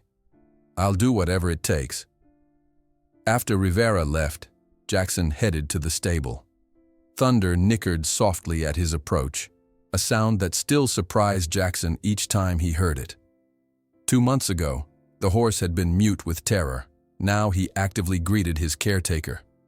"Hey, buddy," Jackson murmured, entering the stall with slow, deliberate movements. Big changes coming. Thunder's ears flicked forward, tracking Jackson's voice. The horse's eyes, once wild with fear, now held a cautious curiosity. Jackson reached into his pocket for an apple slice, offering it flat-palmed. Thunder accepted it delicately, his velvety lips tickling Jackson's hand. These small victories sustained Jackson through the stress of legal preparations. Each day brought new challenges, documents to review despite his dyslexia, making each page an exhausting puzzle. Questions from Rivera that forced him to relive painful memories, strategic discussions that left his head spinning. Through it all, his time with Thunder remained sacred. Each morning and evening, Jackson maintained their ritual, reading poetry, sitting in companionable silence, gradually introducing new experiences at Thunder's pace. The afternoon sun slanted through barn windows as Jackson attempted their most ambitious challenge yet, introducing a saddle pad. Thunder's previous trauma with riding equipment had been evident from the scars across his back and the panic that ensued whenever anything resembling tack appeared. "Just something new to explore," Jackson said softly, holding the soft pad where Thunder could see and smell it. The horse's nostrils flared, his muscles tensing visibly. "No pressure, just looking today." Thunder retreated to the corner of his stall, head high, eyes fixed on the pad. Jackson recognized the signs of escalating anxiety, the quickened breathing, the slight tremor in the powerful shoulders. Instead of pushing forward, Jackson simply sat down on a hay bale, placing the pad beside him. He opened his book and began reading, his voice steady and calm. The familiar routine created an anchor point amid the stress of the new element. For nearly an hour, nothing changed. Thunder remained in his corner. Jackson continued reading. Then, imperceptibly at first, the tension in the stall began to dissipate. Thunder lowered his head slightly. His breathing slowed. One ear remained locked on Jackson, while the other flicked occasionally toward the pad. By the time dusk painted the stable in amber light, Thunder had taken 3 steps forward, close enough to stretch his neck and cautiously sniff the pad without moving his feet. Jackson made no move to touch him or the pad, simply acknowledging the bravery with soft words of encouragement. "Progress isn't linear," Sarah observed from the doorway, where she'd been silently watching. "That's what people don't understand about healing. It comes in waves, in spirals." Jackson nodded, carefully setting the book aside. He decided when he was ready. "I just waited." "That's exactly what the court needs to see," she replied. "Your method isn't passive. It's deeply respectful. There's a difference."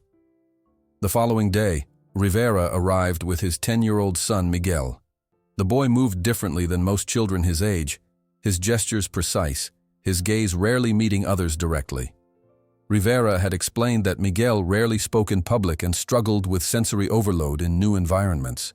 "He wanted to meet Thunder," Rivera explained, his voice carrying paternal concern and hope. "He's been drawing pictures of the poetry horse since I mentioned the case." Jackson led them to the paddock where Thunder was enjoying the morning sun. "We should stay outside the fence first," he suggested. "Let Thunder decide if he's comfortable." Miguel stood perfectly still, watching the horse with intense focus. Thunder, initially wary of the newcomers, gradually raised his head, nostrils flaring as he caught their scent on the breeze. "He's listening to you," Miguel said suddenly, his voice soft but clear. Jackson glanced at the boy in surprise. "What do you mean?" "The way his ears move. One for you, one for everything else." Miguel's observation was startlingly precise. "He's always listening for your voice, even when he looks away." Rivera stared at his son in astonishment. "That's the most he's spoken to someone new in months," he whispered to Jackson. They remained by the fence for nearly an hour, Miguel occasionally offering quiet observations about Thunder's body language that revealed an intuitive understanding Jackson found remarkable. When they finally departed, Rivera grasped Jackson's hand with unexpected emotion. "My son connected with your story, with Thunder's story. That alone tells me we're fighting for something important." The days blurred together as the hearing approached. Jackson divided his time between legal preparation with Rivera and continued work with Thunder. The horse now accepted the saddle pad on his back for brief periods, though anything resembling a bit or bridle still triggered panic. "We're asking too much, too fast," Jackson admitted to Sarah after a particularly difficult session. "The hearing has me pushing timelines that aren't fair to him." "You're both under pressure," Sarah acknowledged. "But remember, the goal isn't to make Thunder perform for the court. It's to show he's healing, at whatever pace is right for him." The library became Jackson's second home as he researched similar cases, struggling through legal texts despite the letters swimming before his eyes. The elderly librarian, Mrs. Abernathy, noticed his difficulties and began setting aside materials with larger print or offering to read particularly dense passages aloud. "My grandson has dyslexia too," she explained simply when he thanked her. "Intelligence has nothing to do with how your brain processes text." Her matter-of-fact support was echoed throughout the community as word of the upcoming hearing spread. A local tack shop donated proper grooming supplies. Dorothy's church group organized a meal train to ensure everyone at the farm ate regularly during the stressful preparations. Washington and his network of stable workers continued their vigilant protection, reporting any suspicious vehicles near the property. On the eve of the preliminary hearing, Jackson spent the night in Thunder's stall, reading until they both drifted to sleep. The horse had gradually accepted Jackson's presence during vulnerable moments of rest, a trust so profound it sometimes brought tears to Jackson's eyes when he contemplated the journey from their first terrified encounter. Dawn broke clear and cold, sending shafts of pale light through the stable windows. Jackson woke to find Thunder standing protectively near him, head lowered in what almost resembled concern. He reached up to stroke the horse's forelock, marveling at how this magnificent creature had somehow chosen to trust him when all human experience had taught him otherwise. "Whatever happens today," Jackson promised softly, "we stay together." He had just finished dressing in the one button-down shirt he owned when he heard vehicles approaching. Through the stable window he saw Rivera's car, but behind it was an unfamiliar official-looking van with county markings. Jackson hurried outside where Rivera was already engaged in tense conversation with two uniformed officers and a man in a suit. "This is completely inappropriate," Rivera was saying, his professional composure cracking. "The hearing hasn't even occurred." "What's happening?" Jackson asked, approaching cautiously. The suited man turned, revealing a court order in his hand. "Jackson Williams? I'm Harold Bennett, representing Montgomery Equestrian Holdings. We've secured an emergency order for temporary removal of the animal registered as Rolling Thunder for independent evaluation pending today's hearing." "You can't take him," Jackson said, his voice hollow with shock. "He's not ready for strangers to handle him." "That's precisely the point," Bennett replied coldly. "If the animal cannot be safely managed by qualified professionals, it supports our contention that you are not providing appropriate care." Rivera placed a steadying hand on Jackson's shoulder. "This is a transparent attempt to provoke a reaction from the horse that will support your narrative. We'll be filing an immediate counter-motion." As they argued, the officers moved toward the stable with restraint equipment. Jackson broke away, rushing ahead of them. "At least let me help. He trusts me." Inside, Thunder already sensed the tension, pacing nervously in his stall. When the officers entered with their equipment, the horse's transformation was immediate and heartbreaking. The trusting animal of moments ago vanished, replaced by the terrified, defensive creature from the auction. Thunder retreated, then charged the stall door, causing the officers to jump back. "See?" Bennett declared triumphantly to the gathering crowd of supporters who had begun arriving. "This animal is dangerous and clearly not domesticated as alleged." The standoff intensified as more vehicles arrived. Sarah, Washington, and other community members drawn by urgent phone calls. The scene grew chaotic with raised voices and Thunder's increasingly panicked responses to the commotion. "This proves nothing except that you're deliberately terrorizing him," Sarah shouted at Bennett, her professional composure abandoned in her anger. At the height of the confrontation, a new vehicle arrived, a county sheriff's car. To everyone's surprise, Sarah rushed toward it with evident relief. "Sheriff Taylor," she called, just in time. The officer who emerged was a stern-faced woman who assessed the scene with practiced efficiency. "Dr. Jenkins, I received your message." Sarah handed her a thick envelope. "As we discussed, the counter-order and evidence of harassment." Sheriff Taylor reviewed the documents, then approached Bennett.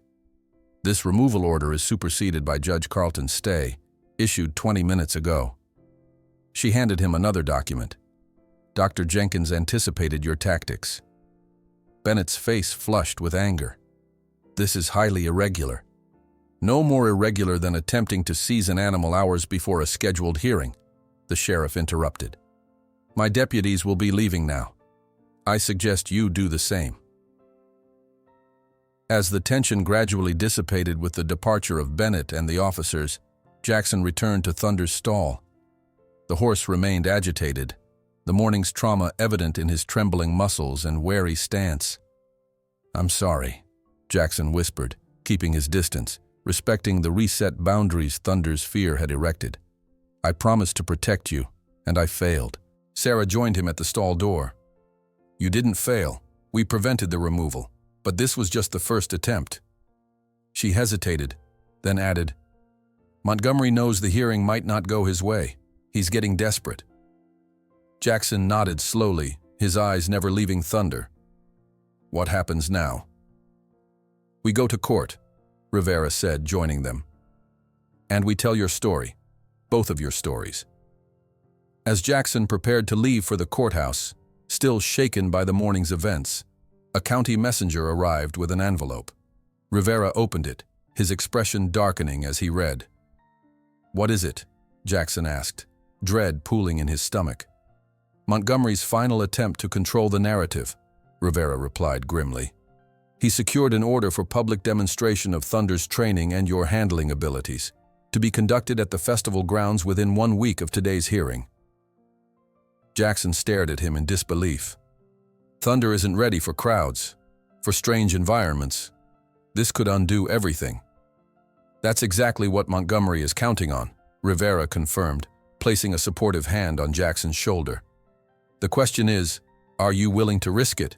Jackson turned toward Thunder's stall, where the horse had finally begun to settle from the morning's chaos. Their eyes met across the distance, the human who had never belonged anywhere, and the horse no one had wanted.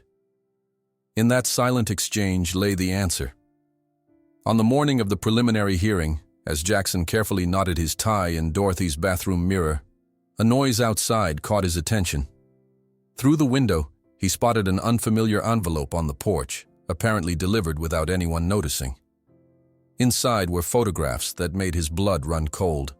Vivid documentation of Thunder being brutally trained in Montgomery's facility, alongside a handwritten note. "Use this if needed, but be careful. He's ruined people for much less." Jackson's hands trembled as he stared at the photographs spread across Dorothy's kitchen table. Each image was more damning than the last. Montgomery himself wielding a training whip, Thunder bleeding from the flanks, crude restraints forcing the horse's head into unnatural positions. The timestamps in the corner revealed a systematic pattern of abuse spanning months before the auction. "Where did these come from?" Sarah asked, carefully examining each photograph with clinical detachment that barely masked her horror. "I found them on the porch this morning," Jackson replied, his voice hollow. "Anonymous delivery." Professor Rivera studied the note accompanying the images. "Use this if needed, but be careful. He's ruined people for much less." He placed it down carefully. "Someone inside Montgomery's operation is taking an enormous risk." "Can we use these in court?" Jackson asked. Rivera's expression tightened. "Legally speaking, evidence obtained this way is problematic. We don't know who took them or how. Montgomery's lawyers would argue chain of custody issues, possible manipulation." "But they're real," Jackson interrupted, pointing to a distinctive scar on Thunder's shoulder visible in several photos. "This matches exactly what I documented when he first came to me." "I don't doubt their authenticity," Rivera said carefully, "but courts have rules about admissibility. If we introduce these improperly, we could damage our credibility." The kitchen fell silent as they contemplated the moral dilemma before them. Outside the window, Thunder grazed peacefully in the morning sun, unaware that evidence of his torment now lay exposed on the table. "There's another way," Jackson said finally. "I was there. I saw him doing this." He tapped a photo showing Montgomery striking Thunder. "I can testify to what I witnessed personally." Rivera nodded slowly. "Direct testimony from an eyewitness carries more weight than anonymous photographs. But Jackson, you need to understand. If you take this path, Montgomery's lawyers will come after you with everything they have. They'll dig into your past, your foster care history, your learning disabilities. They'll try to destroy your credibility." "Let them try," Jackson said quietly, a newfound resolve hardening his voice. "I've spent my life being invisible. Maybe it's time someone saw me." The next morning dawned crisp and clear as preparations for the forced public demonstration intensified. Sarah had arranged for a small group of supporters to gather at the farm, creating a simulated audience to help Thunder acclimate to crowds. "Start with just 3 people watching from a distance," she advised. "Then gradually increase numbers and proximity over the next few days." Thunder's reaction to the first small gathering was immediate and distressing. The horse paced anxiously, nostrils flaring, eyes darting to track each unfamiliar movement. When one observer shifted position suddenly, Thunder bolted to the far corner of the paddock, trembling visibly.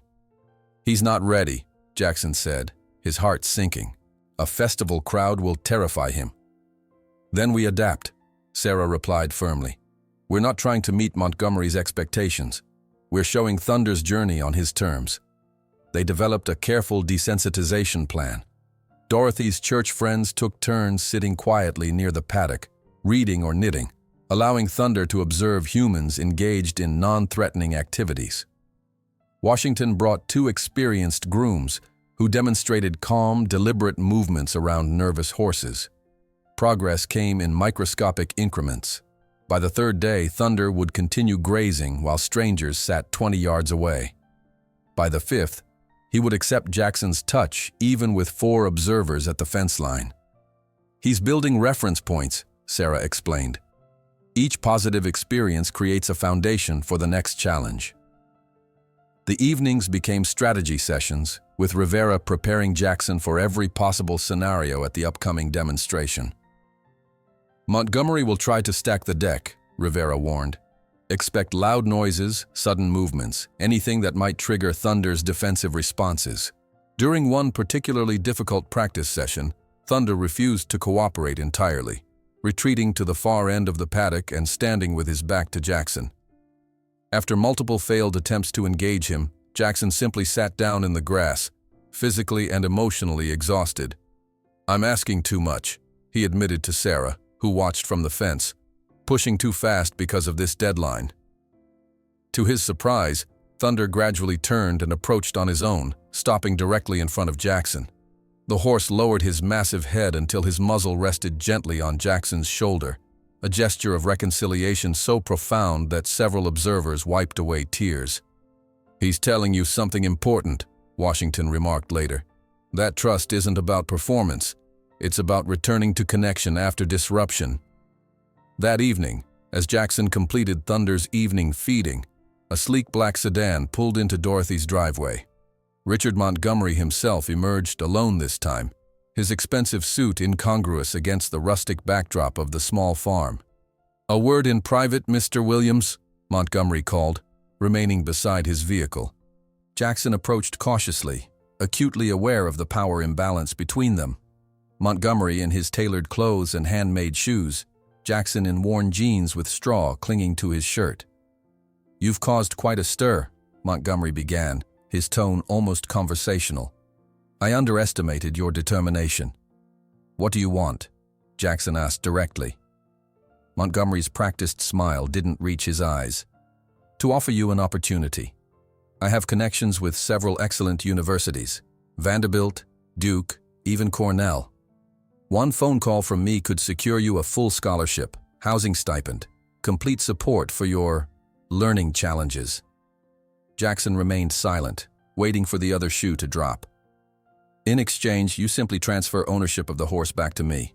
Clean break, No demonstration necessary, no further legal entanglements.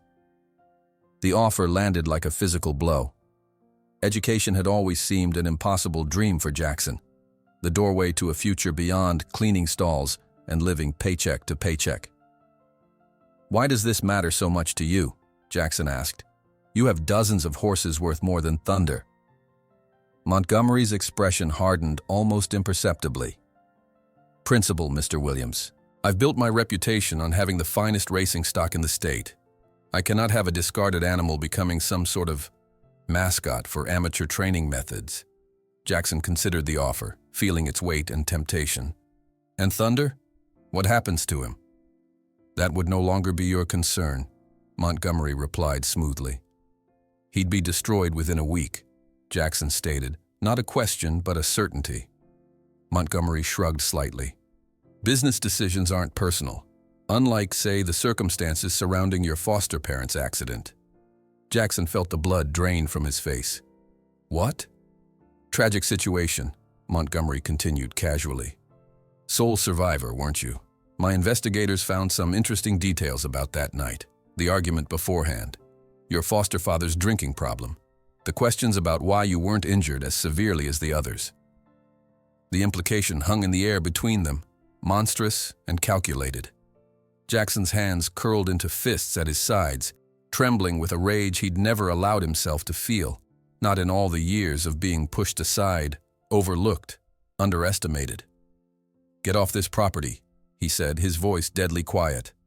"Now." Montgomery's smile returned, satisfied at having found the pressure point. "Consider my offer, Jackson. After tomorrow's hearing, options narrow considerably." He turned toward his car, then paused. "Oh, and those photographs someone left you. Printing them, sharing them publicly, would constitute theft of proprietary training methods, legally actionable theft." After Montgomery's departure, Jackson found himself in Thunder's stall, his legs having carried him there automatically, seeking the one place where honesty still existed. The horse sensed his distress immediately, abandoning his evening hay to stand near Jackson, offering silent companionship. "He knows," Jackson whispered, burying his face against Thunder's neck. "About the accident. About everything." The words came haltingly, finally giving voice to the guilt he'd carried for years. "There was an argument. Jim, my foster dad, had been drinking. I was supposed to be asleep, but I heard them fighting about me, about the cost of my tutoring for dyslexia."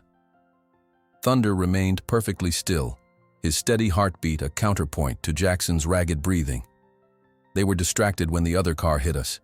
If they hadn't been arguing about me..." His voice broke. "Montgomery will use that. Make people believe I caused it somehow." In response, Thunder did something unprecedented. He carefully folded his legs and lowered himself to the stall floor, inviting Jackson to sit beside him. This profound gesture from a prey animal, making himself vulnerable to offer comfort, broke something open inside Jackson's chest. He slid down against Thunder's warm side and wept for the first time since the accident, releasing years of accumulated grief. Dawn found them still together, Jackson's head resting against Thunder's shoulder, both sleeping in perfect trust. The morning of the hearing brought a flurry of activity to Dorothy's farm. Supporters arrived with food, encouraging words, and offers of help with chores so Jackson could focus. Rivera appeared with a carefully pressed suit for Jackson, slightly too large but far better than his worn button-down. "Remember," Rivera advised as they prepared to leave, "today is just preliminary arguments about the ownership dispute. The demonstration is still days away, one battle at a time." Jackson nodded, taking one last look at Thunder grazing peacefully. Sarah would remain at the farm with Washington and others, ensuring the horses' safety during their absence. The county courthouse buzzed with unusual activity. News of the case had spread beyond the equestrian community, drawing curious onlookers and local press.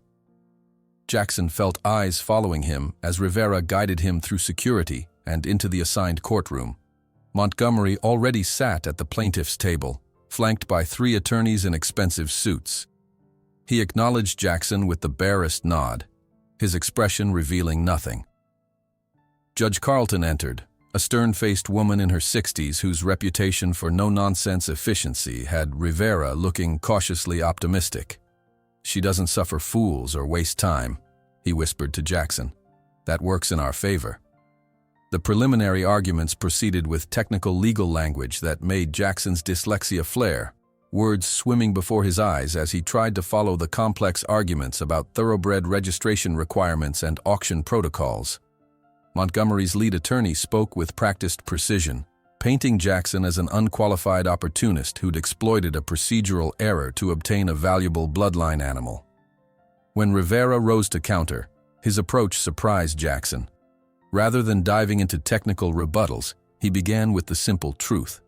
"Your Honor, this case is not about registration forms or auction protocols. It's about a powerful man who cannot accept that a horse he discarded as worthless has found healing through methods he doesn't control or understand." The straightforward framing seemed to resonate with Judge Carlton, whose penetrating gaze moved between the parties as Rivera continued, methodically outlining Thunder's transformation under Jackson's care.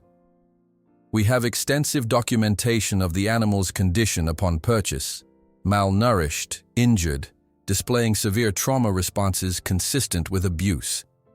Under Mr. Williams's care, this same animal has shown remarkable recovery, both physically and behaviorally."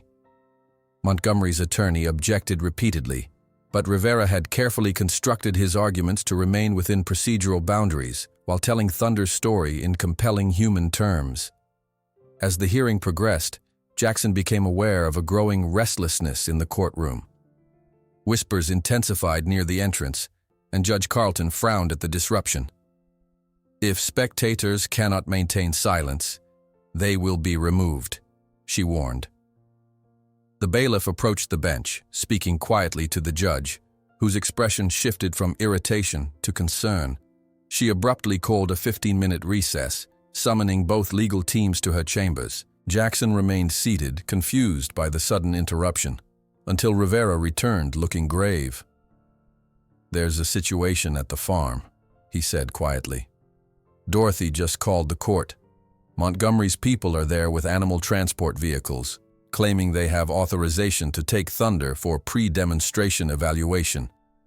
"That's impossible," Jackson said, rising in alarm. "The judge hasn't ruled." "It's not a court order," Rivera explained grimly. "They're claiming authority through the Thoroughbred Association's regulatory powers. Sarah is stalling them, but they're threatening to call state police for interference with livestock inspectors." As they hurried from the courthouse, Jackson's phone vibrated with a text from Sarah. "Bringing reinforcements. Hold them off. T very agitated." They arrived at the farm to find a tense standoff in progress. 2 large horse trailers with Montgomery equestrian logos blocked the driveway. Men in official-looking uniforms stood arguing with Sarah, Washington, and a growing group of community members forming a human chain across the paddock entrance. "This is private property," Dorothy was saying, her small frame somehow imposing as she faced down men twice her size. "You have no jurisdiction here without a court order." "Ma'am, the Thoroughbred Racing Association has regulatory authority over all registered bloodstock," insisted a man with a clipboard. "We're conducting a safety evaluation prior to the public demonstration." Rivera immediately joined the confrontation, legal documents in hand. "The court is currently in session regarding this very matter. Any attempt to remove this animal constitutes interference with ongoing judicial proceedings." As the argument escalated, Jackson slipped away toward the paddock where Thunder stood alert, ears pricked forward, sensing the tension. The horse paced anxiously, his recently gained confidence visibly eroding with each raised voice. While the officials were distracted by Rivera's legal challenges, Jackson quietly entered the paddock and approached Thunder, speaking softly, continuously, his voice a lifeline amid the chaos. "It's okay," he murmured, moving deliberately slow. "I'm here now." Thunder's response was immediate. He trotted directly to Jackson, pressing his head against the young man's chest as if seeking protection. The bond between them, visible and undeniable, caught the attention of everyone present, including a news photographer who had arrived to cover the confrontation. The camera's shutter clicked rapidly, capturing the moment when Thunder, previously described in Montgomery's legal filings as dangerous and unpredictable, stood in perfect calm communion with the young man whom Montgomery had dismissed as unqualified. While the drama unfolded at the farm, someone inside the courthouse was making a crucial phone call. As Montgomery's men continued their standoff with the community defenders, Sheriff Taylor's patrol car pulled into the driveway, lights flashing. "Judge Carlton has issued an emergency stay," she announced, handing official documents to the inspection team. "No removal or evaluation of the animal until final court ruling.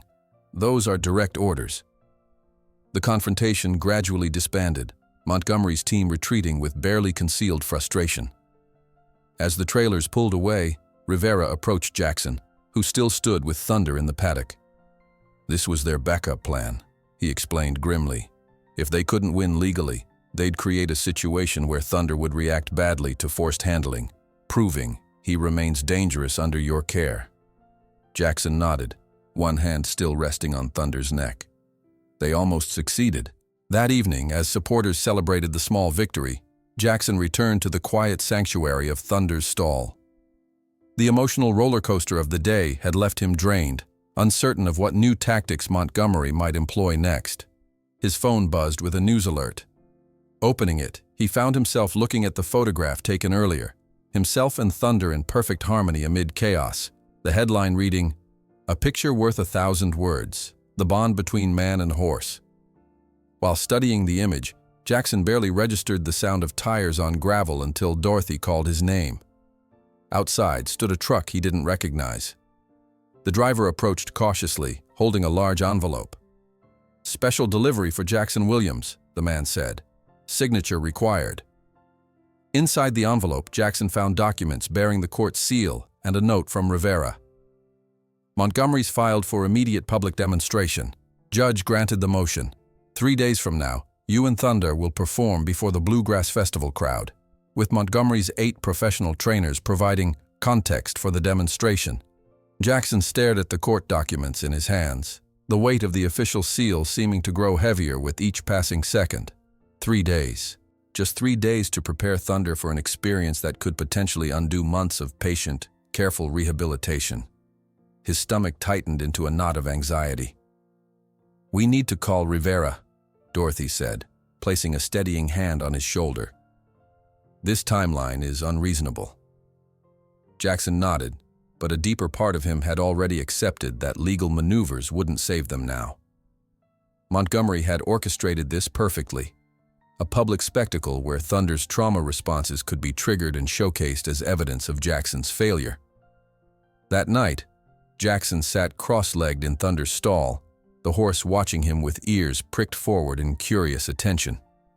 The familiar pages of Langston Hughes lay open on his lap, but for once, Jackson wasn't reading.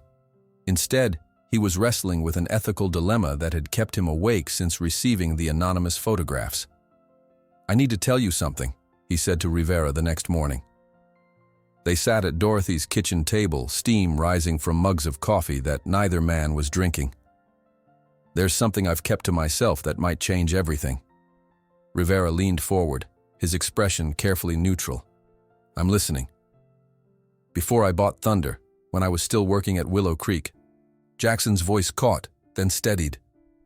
"I saw Montgomery, late one night during a storm. He was whipping Thunder, systematically, deliberately. Not in training, not with anyone else around, just hurting him because he could." Rivera's eyes widened slightly. "You witnessed the abuse directly? Personally?" "Yes. I was cleaning the back stalls. He didn't see me." Jackson swallowed hard. "I didn't say anything because who would believe me? A dyslexic stable hand against Richard Montgomery?" Sarah, who had been listening from the doorway, stepped forward. "This changes everything. Eyewitness testimony carries more weight than anonymous photographs. It also makes Jackson a target," Rivera cautioned. "If you testify to what you saw, Montgomery's lawyers will come after your credibility with everything they have. Your foster care history, your learning disabilities, any mistake you've ever made. They'll use it all." "I don't care," Jackson said, his voice finding a certainty he rarely felt. "I'm tired of being invisible when it matters." "Why didn't you tell us this before?" Sarah asked gently. Jackson stared into his cooling coffee. "Because I stood there and watched it happen. I did nothing to stop it." The admission burned his throat like acid. "I was too afraid of losing my job, too afraid of not being believed, so I just watched." "You were 19, alone with no support system," Rivera reminded him. "And you eventually did act. You bought thunder when no one else would." "Is it enough, though?" Jackson whispered, the question directed more at himself than the others.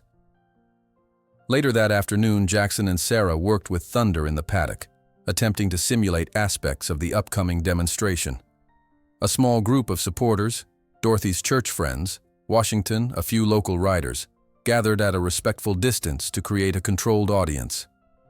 "Let's start with basic leading," Sarah suggested. "Just walking with purpose while others are watching."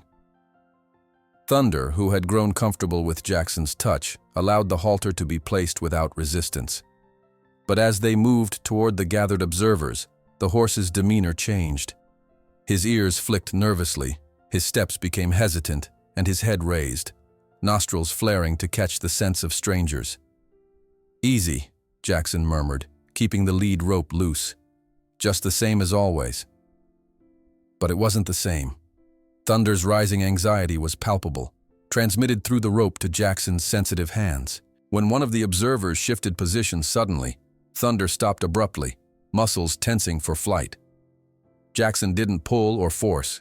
Instead, he simply stood still, waiting, his breathing deliberately slow and even.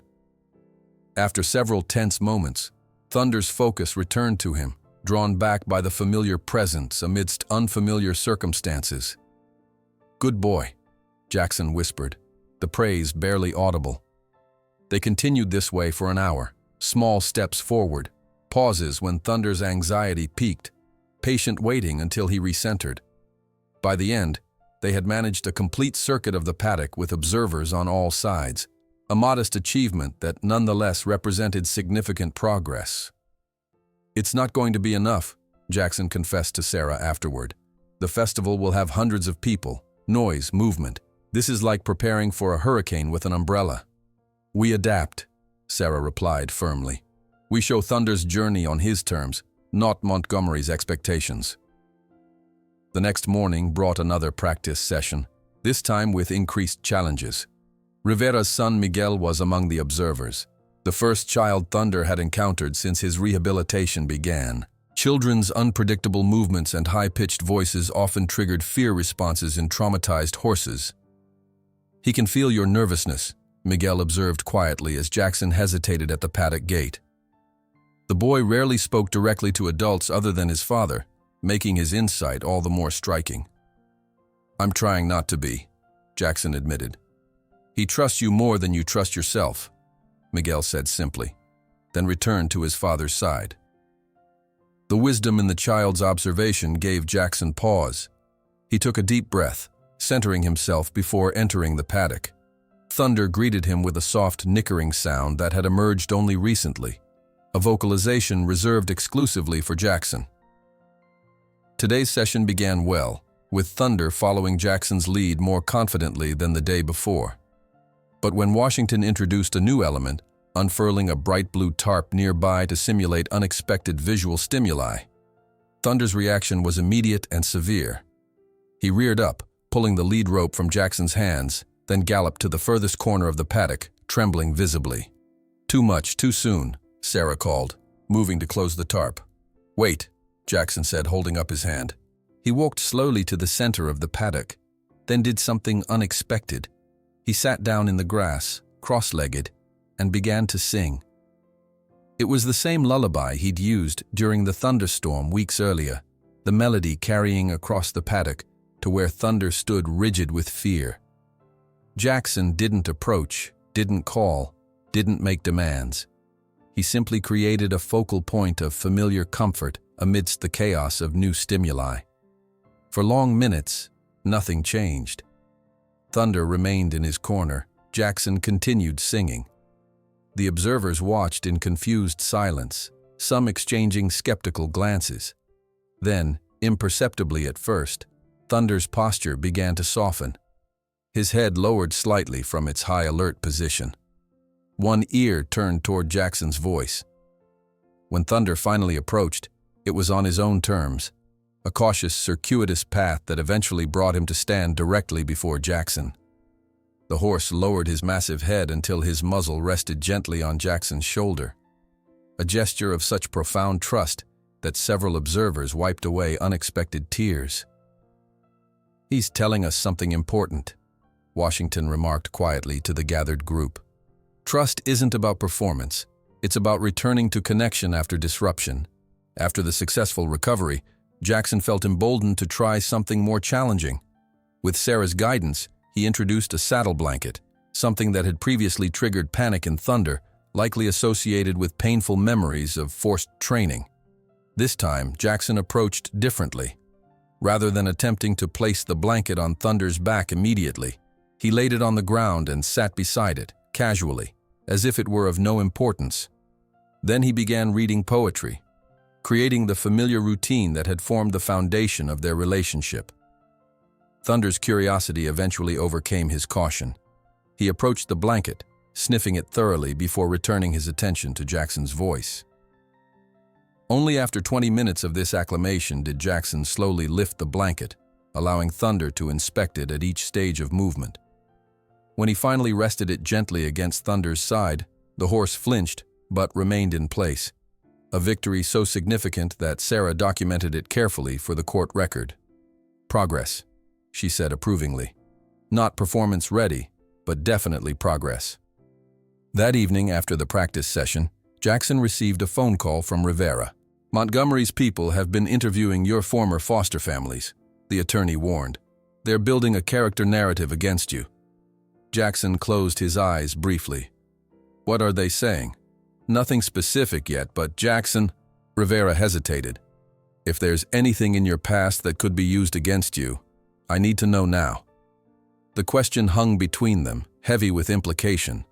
Jackson thought of the accident, of the arguments that had preceded it, of the whispers afterward that had followed him through the foster system.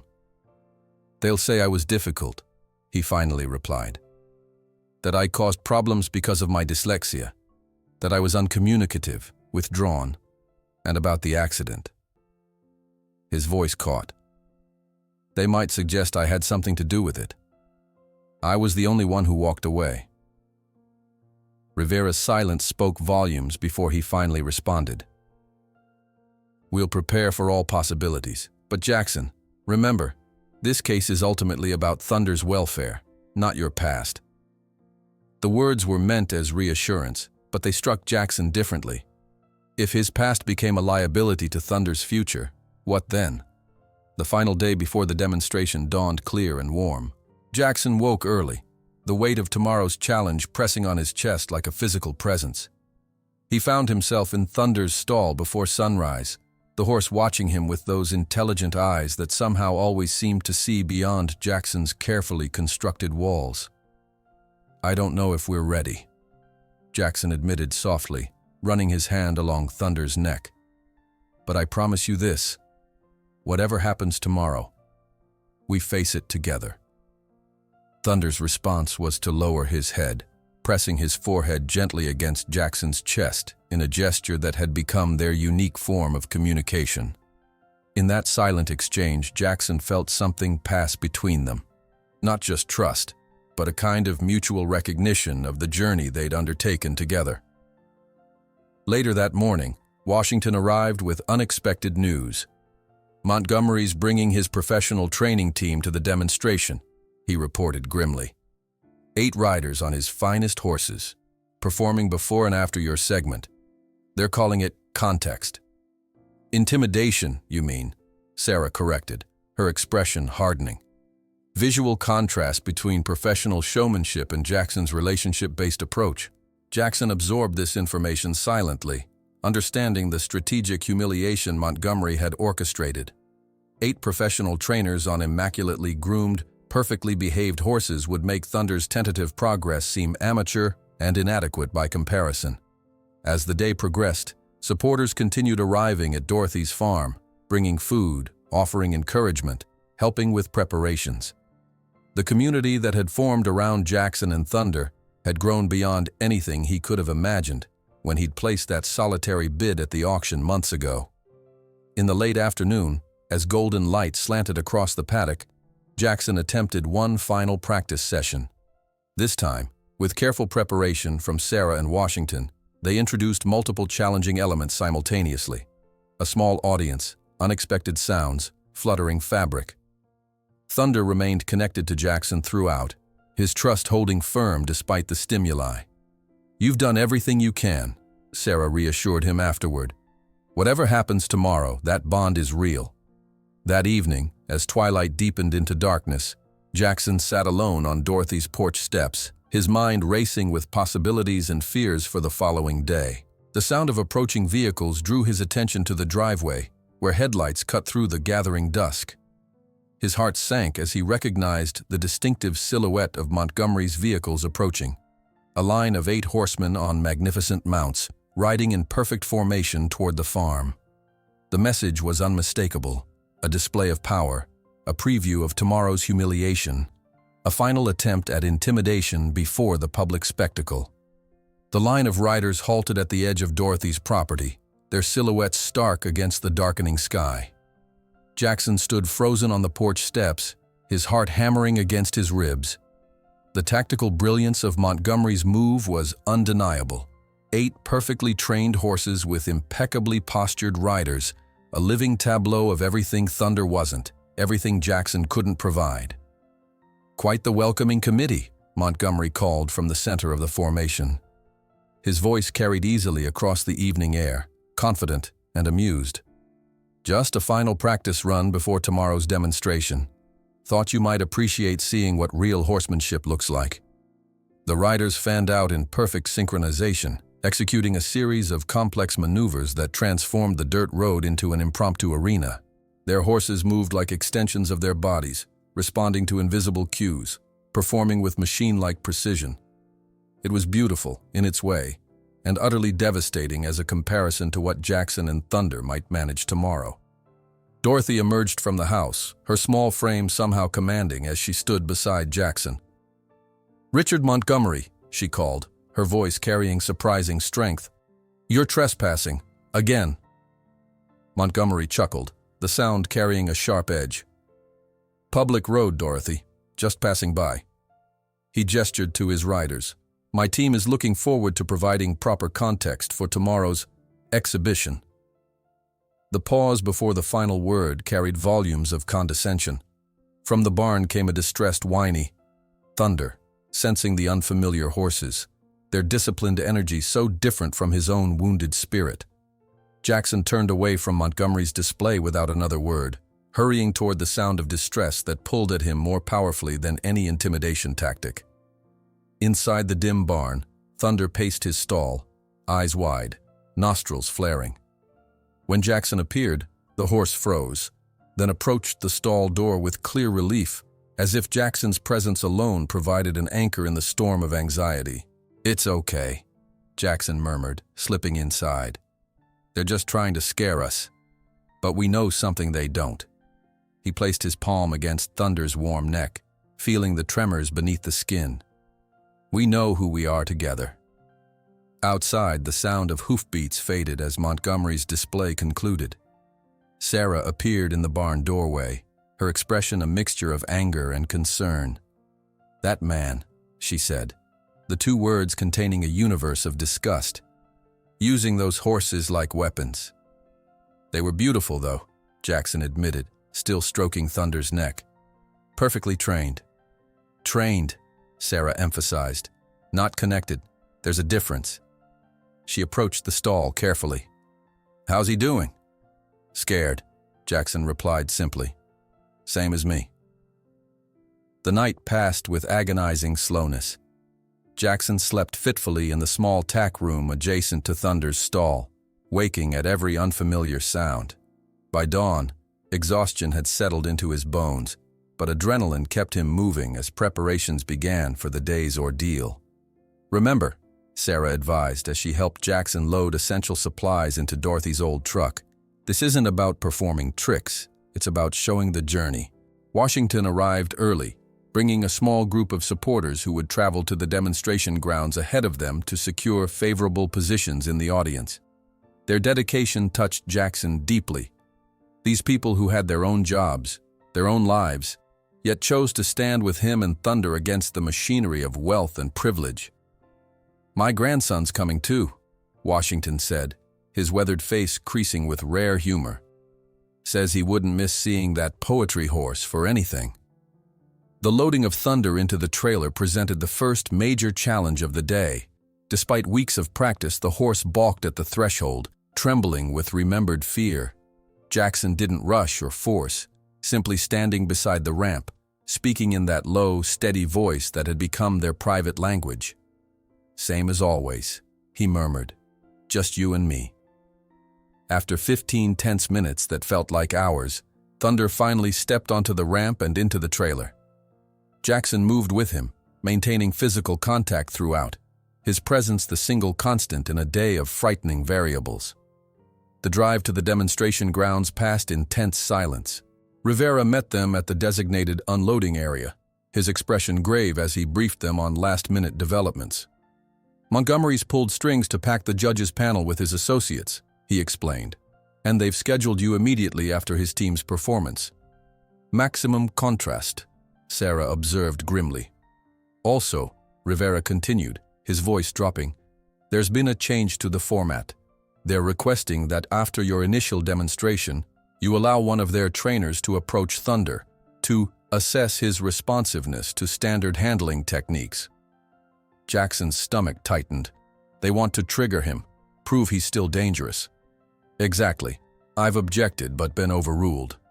Rivera placed a supportive hand on Jackson's shoulder. "You can still withdraw. There would be legal consequences, but—" "No," Jackson interrupted quietly. "We're here. We'll see it through." As they unloaded Thunder, the festival atmosphere became immediately apparent. Crowds, music, announcements echoing over loudspeakers. The horse's anxiety manifested instantly, his eyes rolling, muscles tensing beneath the light blanket Sarah had placed over him for psychological comfort. "Easy," Jackson murmured, keeping the lead rope loose despite his instinct to hold tighter. "I'm right here." They were directed to a small holding area adjacent to the main arena. Through the partition, Jackson could see the elaborate setup for Montgomery's demonstration: jumps, patterns marked in the sand, a full sound system. The contrast with their simple approach couldn't have been more stark. The announcer's voice boomed overhead. "Ladies and gentlemen, please welcome to the arena the internationally acclaimed training team from Montgomery Equestrian." Music swelled as 8 magnificent horses entered in perfect formation, their riders impeccably attired in matching uniforms. The crowd erupted in applause at the precision of their movements, the obvious harmony between highly trained animals and expert handlers. Beside Jackson, Thunder trembled more violently, the sounds and energy overwhelming his fragile composure. Jackson positioned himself to block the horse's view of the arena, creating a small pocket of relative calm in the storm of stimulation. "Not our world," he whispered. "Not our fight." The Montgomery team's performance lasted 20 minutes, each segment more impressive than the last. By the time they concluded with a complex synchronized routine set to dramatic music, the audience was thoroughly captivated. Jackson could feel the weight of what would follow. His simple connection with Thunder would seem pathetically inadequate after such polished professionalism. "Jackson, Williams, and Rolling Thunder, please prepare to enter," the announcer called, his tone noticeably less enthusiastic. Sarah gave Jackson's arm a final squeeze. "Remember, their journey began decades ago with generational wealth and privilege. Yours began 3 months ago with $600 and pure heart. This isn't a fair comparison, and it was never meant to be." As Jackson led Thunder toward the entrance gate, he felt a curious calm descend, not confidence exactly, but a clarity about what mattered. The crowd, the judges, Montgomery himself, none of them defined the truth of what existed between him and this wounded animal who had somehow chosen to trust him. "And now," the announcer's voice rang out, a demonstration of alternative training methods by stablehand Jackson Williams with former racing thoroughbred Rolling Thunder. The moment they entered the arena, Thunder froze, overwhelmed by the sea of faces, the open space, the lingering sense of the previous horses. His entire body went rigid, poised for flight. Jackson didn't pull or pressure, simply stood beside him, one hand resting lightly on his neck, waiting. A murmur passed through the crowd as seconds stretched into a full minute with no movement. From the judges' stand, Montgomery watched with poorly concealed satisfaction. This was precisely what he had engineered, public humiliation dressed as objective assessment. "Take your time," Jackson whispered to Thunder, ignoring the restless audience. "We do this together or not at all." Another full minute passed. Some spectators began to shift uncomfortably in their seats. Others whispered behind their hands. The contrast with the previous fluid performance couldn't have been more stark. Jackson made a decision. Instead of attempting to lead Thunder further into the arena, he simply sat down in the sand where they stood, creating a focal point of stillness in the chaos. From his pocket, he withdrew a small worn book, his collection of Hughes' poems, and began to read aloud, his voice soft but steady. The unexpected action caused a ripple of confusion through the audience. This wasn't horsemanship by any conventional definition. Some laughed nervously, others leaned forward, intrigued by the unconventional approach. Thunder's focus gradually shifted from the overwhelming environment to the familiar voice, the known pattern. His breathing slowed, his head lowered slightly from its high defensive position. One ear flicked toward Jackson, then the other. In the judges' stand, Montgomery leaned over to whisper something to a companion, his expression darkening from satisfaction to concern as the dynamics in the arena subtly shifted. Jackson continued reading, each word a thread in the invisible connection between himself and Thunder. When he reached the end of the poem, he simply closed the book and waited, offering no pressure, no expectation, only presence. The arena had fallen completely silent, the audience collectively holding its breath at the strange tableau before them. Then, with exquisite slowness, Thunder took one step toward Jackson, then another. The movement was entirely voluntary, initiated by the horse with no guidance from the lead rope that hung loose between them. When Thunder reached Jackson, he lowered his great head until his muzzle rested gently on the young man's shoulder, a gesture of such profound trust amid chaos that a collective sigh rippled through the crowd. Jackson remained seated, one hand rising to stroke Thunder's neck, his focus entirely on the horse rather than the audience. For several minutes they existed in their own reality, demonstrating not tricks or commands, but something far more fundamental, the rebuilding of a broken spirit through patience and respect. Finally, Jackson rose slowly to his feet. Thunder remained beside him, calmer now despite the surrounding stimuli. Together they walked a simple circuit of the arena, not with the precision of Montgomery's team, but with a quiet dignity that carried its own power. When they completed the circle, Jackson turned to face the judges' stand. "This is who we are," he said simply, his voice carrying in the hushed arena. "Not perfect, not finished, just two beings finding our way together." From somewhere in the audience, a single person began to applaud. Others joined, the sound swelling until it filled the space that moments before had held only silence.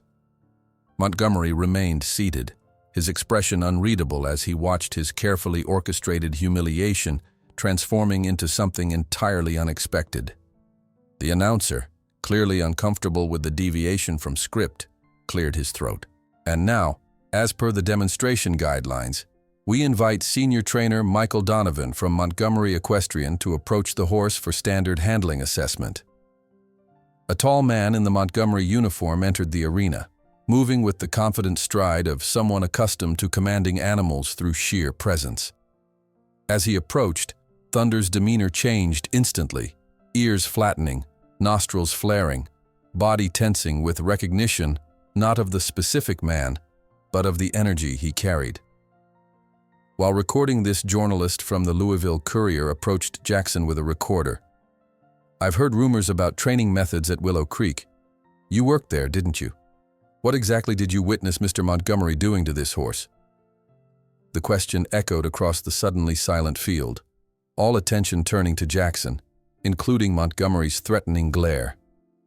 The journalist's question hung in the air like a thunderclap, freezing every person in the arena. Jackson felt the weight of hundreds of eyes suddenly fixed on him, but none heavier than Montgomery's burning stare from the judge's stand.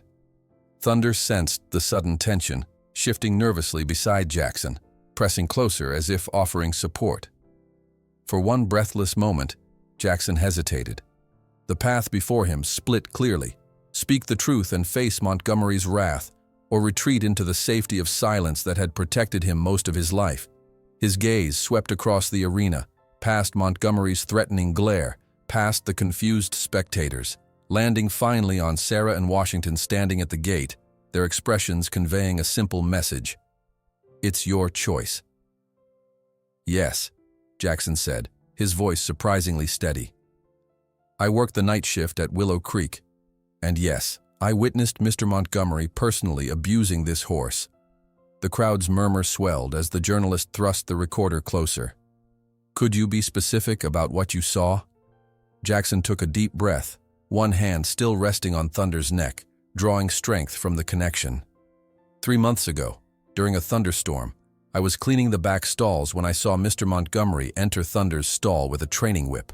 There were no trainers present, no training session scheduled. He struck Thunder repeatedly across his flanks and back, places where you can still see the scars today. The horse was already confined to a small space, had nowhere to escape. It wasn't training. It was cruelty, plain and simple. The silence that followed was absolute. Then Montgomery was on his feet, face flushed with rage. "This is slander," he shouted, descending rapidly from the judge's stand. The desperate lies of an unqualified stable hand trying to justify his theft of valuable bloodstock. As Montgomery approached, Thunder's reaction was immediate and visceral, ears pinned flat, muscles trembling with recognition. The horse backed away, dragging Jackson several steps before he could stabilize him. "Look at the animal's response," the journalist called out, pointing toward Thunder's obvious distress. "He clearly recognizes Mr. Montgomery." "Many horses are skittish around strangers," Montgomery countered, though he stopped his advance, aware of how the scene was playing to the crowd. "This proves nothing except Williams' incompetence in proper training." Another voice rose from the spectator section, a weathered man in work clothes standing up. "I worked at Willow Creek too," the boys telling the truth. It was Oscar Jenkins, the veteran groom who had first told Jackson about Thunder's situation. "Montgomery has a special crop he uses when no one's watching. Staff call it the Persuader." Montgomery's face contorted with fury. "You're fired, Jenkins." "Can't fire someone who already quit," Oscar replied evenly. Couldn't stomach what happened in those stables anymore. Others began to rise from different sections of the crowd: a night watchman, a feed supplier, a former exercise rider, each adding their voice to the growing chorus of witnesses to Montgomery's systematic abuse. He pushed 3 horses to catastrophic breakdown last season alone, called the feed supplier, all insured for more than their purchase price. The demonstration had transformed into an impromptu tribunal, with years of accumulated resentment and witnessing breaking through the dam of fear Montgomery had built around his operation. Through it all, Jackson remained beside Thunder, speaking softly to the increasingly agitated horse, creating a bubble of calm amid the escalating chaos. Judge Carlton, who had been observing from a reserved section, stood and approached the center of the arena. Her presence commanded immediate attention, the crowd falling silent. "As the presiding judge in the ownership dispute, I'm witnessing testimony relevant to my pending decision," she announced. "This public demonstration has evolved into material evidence." She turned to Montgomery. "Mr. Montgomery, these are serious allegations from multiple witnesses." Montgomery's attorney materialized at his side, whispering urgently, but the damage was already spreading beyond containment. Phones had recorded the entire exchange, and Jackson could see people already sharing videos, the modern version of testimony spreading at the speed of light. "Your Honor," Rivera called, joining Judge Carlton in the arena. In light of these public statements, we request an immediate ruling on the ownership claim." Judge Carlton surveyed the scene, Montgomery's barely contained rage, the multiple witnesses now standing throughout the crowd, Jackson's protective stance beside Thunder, whose physical reaction to Montgomery's approach had been unmistakable. The court recognizes Jackson Williams as the legal owner of the horse known as Rolling Thunder, she announced. The sale was valid, the rehabilitation documented, and the animal's welfare clearly prioritized under his care. Mr. Montgomery's claim is dismissed with prejudice. The crowd erupted in cheers and applause. Washington and Sarah rushed forward, enveloping Jackson in a group embrace while careful not to further startle Thunder. Rivera shook Jackson's hand firmly, professional composure barely containing his satisfaction. "It's over," he said simply. "You won." But Montgomery wasn't finished.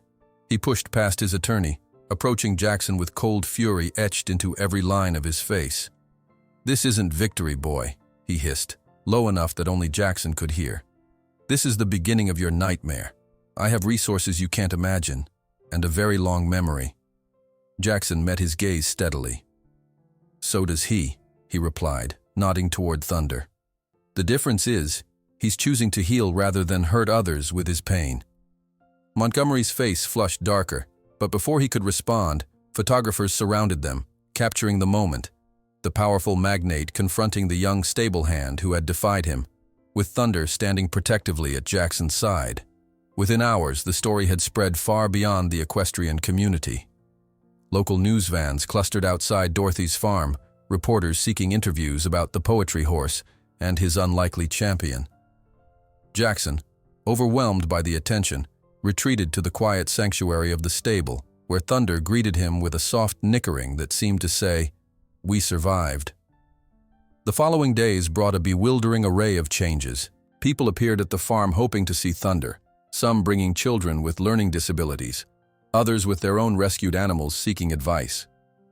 Rivera brought paperwork confirming the court's final ruling, along with news that Montgomery had abruptly sold his Kentucky holdings and returned to Texas.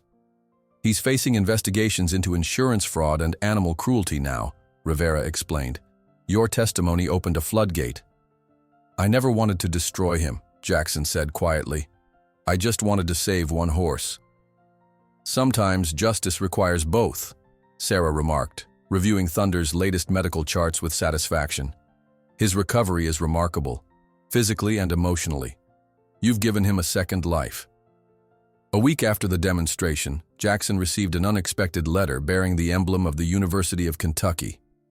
Inside was an invitation to meet with the Dean of the School of Veterinary Sciences, who had been impressed by your intuitive understanding of equine psychology and wanted to discuss educational opportunities for students with alternative learning styles. "They're offering you a scholarship," Dorothy translated, eyes bright with unshed tears. "They want you to study there." Jackson stared at the letter in disbelief. "I can barely read." "My dyslexia." "They specifically mention assistive technologies and accommodations," Dorothy pointed out, tapping the paragraph. "They want you, Jackson. Your mind, your gift." That evening, sitting in Thunder's stall with his back against the wall and the horse dozing beside him, Jackson allowed himself to contemplate a future he'd never dared imagine. Education, purpose, belonging. The path that had seemed closed to him since childhood had suddenly opened, not despite his differences, but because of them, because of the unique perspective they had given him. "We did this together," he whispered to Thunder, who flicked an ear in sleepy acknowledgement. 3 months later, Jackson stood in the same demonstration arena where their story had reached its public climax. This time, however, he was there by choice, invited to speak at a symposium on equine rehabilitation. Thunder stood beside him, transformed from the skeletal, terrified creature of their first meeting into a glossy, confident animal who now helped Jackson work with other traumatized horses. "The breakthrough came when I stopped trying to make him something he wasn't," Jackson explained to the attentive audience. "When I started listening instead of demanding, being present instead of pushing." The University of Kentucky had made good on their offer, creating a specialized program that worked with Jackson's dyslexia rather than against it. 3 days a week he attended classes with assistive technology. The other days, he worked at what was now called Langston's Sanctuary, named for the poet whose words had first bridged the gap between a broken horse and a lonely young man. Dorothy had formally converted her property into a rehabilitation center for both horses and people. Veterans with PTSD found peace working with the animals. Children with learning disabilities discovered confidence through connections that required no reading or writing. And Jackson, now studying to become a certified equine therapist, developed what others began calling the Williams Method, an approach based on patience, respect, and the belief that healing happens at its own pace. As Jackson concluded his presentation, he couldn't help but reflect on the journey, from invisible stable hand to student, from isolated outsider to community member. Thunder had been his first teacher, showing him that wounds could heal, that trust could be rebuilt, that patience was not weakness, but profound strength. "Any questions?" Jackson asked as he finished speaking. A young girl raised her hand. "Does Thunder still like poetry?" Jackson smiled. "Every night before bed." He glanced at Thunder, standing relaxed beside him despite the crowd. Though these days, he prefers Maya Angelou. The audience laughed warmly, and as Jackson led Thunder from the arena, a journalist approached, not with accusations or controversy this time, but with simple curiosity. "What's next for you two?" she asked. Jackson considered the question, his hand resting on Thunder's neck. "Learning," he said finally. "Together." As they walked away, Jackson noticed a familiar figure watching from the shadows of the exit. Montgomery, his face thinner, his posture less imposing than before. Their eyes met briefly across the distance. Jackson offered a small nod, not forgiveness exactly, but acknowledgement of the strange truth that sometimes our worst enemies catalyze our greatest transformations. Montgomery didn't return the gesture, turning away abruptly, but it didn't matter. Jackson and Thunder continued their path toward the waiting trailer, toward home, toward the future they were building together. Two beings who the world had discarded finding in each other, not merely survival, but purpose. The morning sunlight filtered through the new barn windows, casting golden rectangles across the freshly swept concrete floor. Jackson Williams paused to admire the transformation. 3 years ago, Dorothy Wilson's neglected family property had been little more than a refuge of last resort for a desperate young man and a traumatized horse. Today, the sign at the entrance proudly proclaimed, "Langston's Sanctuary, where broken spirits heal." Thunder's soft nickering drew Jackson's attention to the paddock, where the once skeletal thoroughbred now gleamed with health, his coat catching the early light as he trotted along the fence line. At 9 years old, the horse carried himself with the dignity of a survivor, his past injuries visible only to those who knew where to look for the faint traces of scars beneath his glossy coat. "Morning, superstar," Jackson called, smiling as Thunder immediately changed direction to approach him. The simple greeting had become their daily ritual, a quiet celebration of their continued journey together. "He still looks for you first thing," Sarah Jenkins observed, joining Jackson at the fence. Now the sanctuary's full-time veterinarian, she had transformed her practice to specialize in rehabilitating abused horses. Some bonds transcend explanation. Jackson nodded, extending his hand to Thunder, who pressed his velvety muzzle against Jackson's palm with gentle familiarity. "We understand each other." The sound of wheels on gravel announced the day's first visitors. A van emblazoned with Veterans Healing Project pulled into the parking area, followed by 2 cars carrying volunteers. Jackson watched as 5 men and women emerged, their military bearing still evident despite civilian clothes. Among them was Marcus, a former Marine whose PTSD had rendered him virtually mute before he began working with the horses 6 months ago. "Good morning, Jackson," Marcus called, his voice still carrying a slight hesitation, but growing stronger with each visit. "Thunder looking good today." "He's excited to see you all," Jackson replied, noting how Thunder's ears had pricked forward at the familiar voices. What had begun as an informal arrangement allowing a few veterans to help with barn chores, had evolved into a structured program. Twice weekly, former service members found respite from their internal battles through quiet connection with creatures who understood trauma without requiring explanations. Jackson observed as Marcus approached Thunder's paddock. The horse, once terrified of strangers, now lowered his head in greeting, recognizing a kindred spirit in the damaged warrior. Thunder's rehabilitation had revealed an extraordinary sensitivity to human emotion. He gravitated toward those carrying the heaviest invisible burdens, offering a silent communion that sometimes accomplished what years of therapy couldn't. "He knows," Sarah had explained once to a skeptical psychologist. "Horses evolved to detect predator energy. These animals don't see disability or difference. They sense authenticity and intent." By mid-morning, the sanctuary bustled with purposeful activity. In addition to the veterans, a group of children from the county's special education program had arrived for their weekly session. Jackson watched from the observation deck as Dorothy, now 78 but remarkably spry, guided a young boy with autism toward one of the gentler rescue horses. "Remember Cole? He wouldn't speak to adults when he first came," Sarah said, joining Jackson. "Now look." The boy was talking animatedly to the patient mare, his hands gesturing as he explained something important that only she needed to understand.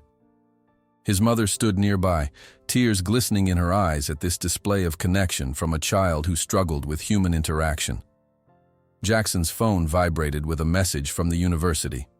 As a third-year student in their specialized veterinary program, his schedule balanced academic requirements with his work at the sanctuary.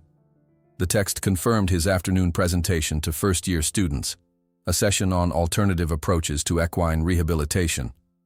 3 years earlier, such a future would have seemed impossible. The University of Kentucky's offer had initially terrified him. Formal education had always been a battlefield where his dyslexia left him vulnerable and exposed. But Professor Rivera had been instrumental in creating a pathway that accommodated Jackson's learning differences while valuing his extraordinary intuitive knowledge. "It's not about reading books," Rivera had insisted to the skeptical admissions committee. "It's about reading horses, and in that language, Mr. Williams is already fluent." Thunder's rehabilitation had become a case study in several courses, with students regularly visiting the sanctuary to observe the Williams method in practice. The approach had expanded beyond poetry reading to include a repertoire of techniques: music therapy, silent communion, and what Jackson called intentional waiting, creating space for traumatized animals to approach connection on their own terms. "Mr. Williams?" A hesitant voice interrupted Jackson's thoughts. A young woman in her early 20s stood nervously clutching a notebook. "I'm Aisha, the new intern from the university. Dr. Jenkins said I should shadow you today." Jackson smiled, remembering his own nervousness when he'd first entered academic spaces. Perfect timing. Thunder's due for his morning exercise, and he's always a good teacher. In the round pen, Jackson demonstrated the foundation of his approach, starting not with commands, but with presence. He stood quietly in the center while Thunder circled, explaining to Aisha in a low voice how to read the subtle signals in ear position, eye contact, and breathing patterns. "Most conventional training begins with establishing dominance," he explained. "We start with establishing trust. Everything else follows." Aisha watched intently as Thunder gradually reduced the circumference of his circles, eventually choosing to approach Jackson directly, without prompt or pressure. "He's making a decision," Jackson explained. "Every approach is a choice, not compliance. That's especially important for horses who've had their choices violated through abuse." "The Montgomery case study," Aisha nodded, recognition dawning. "Wait, this is that Thunder? The one from the court case?" Jackson nodded, running his hand along Thunder's neck. "The very same." "But he seems so normal," she marveled. "The case file described him as dangerously aggressive, a lost cause." "He was protecting himself the only way he knew how," Jackson replied. "Aggression was survival when gentleness was punished." As if understanding he was being discussed, Thunder nudged Jackson's pocket where treats were often kept. The simple, expectant gesture, so normal, so trusting, stood in stark contrast to the terrified animal who once trembled at human proximity. After lunch, Washington arrived with his grandson Elijah, now 13, and determined to become a horse person like Mr. Jackson. The elder Washington, though slowed by arthritis, remained a regular presence at the sanctuary, his knowledge of traditional horsemanship complementing Jackson's intuitive approach. "The festival committee called again," Washington announced, settling onto a bench while Elijah rushed to greet Thunder. "They want you and Thunder for the opening ceremony this year. Said it would bring the story full circle." Jackson nodded thoughtfully. The Bluegrass Equestrian Festival, where their public confrontation with Montgomery had played out 3 years earlier, had become an unlikely ally in promoting ethical horsemanship. The scandal had forced reforms in competition rules and welfare standards, with Jackson occasionally consulting on cases of suspected abuse. "We'll do it," he decided, "on our terms." Later that afternoon, Jackson stood before a classroom of veterinary students, Thunder grazing contentedly in a small paddock visible through the windows behind him. The university had constructed this special teaching space specifically to allow horses to be present during lectures, revolutionizing how students learned about equine behavior. Conventional wisdom said this horse was irredeemable, Jackson explained, indicating Thunder. His rehabilitation wasn't about specialized equipment or breakthrough pharmaceuticals. It began with something simpler and more fundamental, the recognition that his behavior wasn't badness, but communication. A student raised her hand. "But how do you distinguish between a horse that's genuinely dangerous versus one that's just traumatized?" "That's where observation comes in," Jackson replied. "A dangerous horse attacks without provocation or warning. A traumatized horse reacts to specific triggers with predictable patterns. One is character, the other is history." As the lecture concluded, Professor Rivera joined them, his son Miguel now a lanky teenager who had developed his own remarkable connection with horses. The boy who had once barely spoken in public was now a weekend volunteer at the sanctuary, his unique perspective on animal communication proving invaluable with particularly challenging cases. "You're changing the field," Rivera told Jackson as they walked back toward the parking lot. "The old guard resisted at first, but your success rates speak for themselves." Jackson shrugged, uncomfortable with praise even after 3 years of gradually increasing recognition.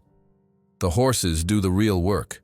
I just create the conditions where healing becomes possible." By sunset, Jackson had returned to the sanctuary for evening feeding. The day's visitors had departed, leaving behind the peaceful atmosphere he treasured most. As he distributed hay among the 12 rescue horses now resident at the facility, he paused at Thunder's stall. Their evening ritual remained unchanged across the years, Jackson sitting on a hay bale, book in hand, Thunder listening with that peculiar equine attentiveness that suggested deeper understanding than humans generally credited. Tonight's selection was Maya Angelou, whose rhythmic cadences seemed particularly to soothe Thunder on restless evenings. "You may write me down in history with your bitter, twisted lies," Jackson read, his once halting delivery now flowing with practiced confidence. "You may trod me in the very dirt, but still, like dust, I'll rise."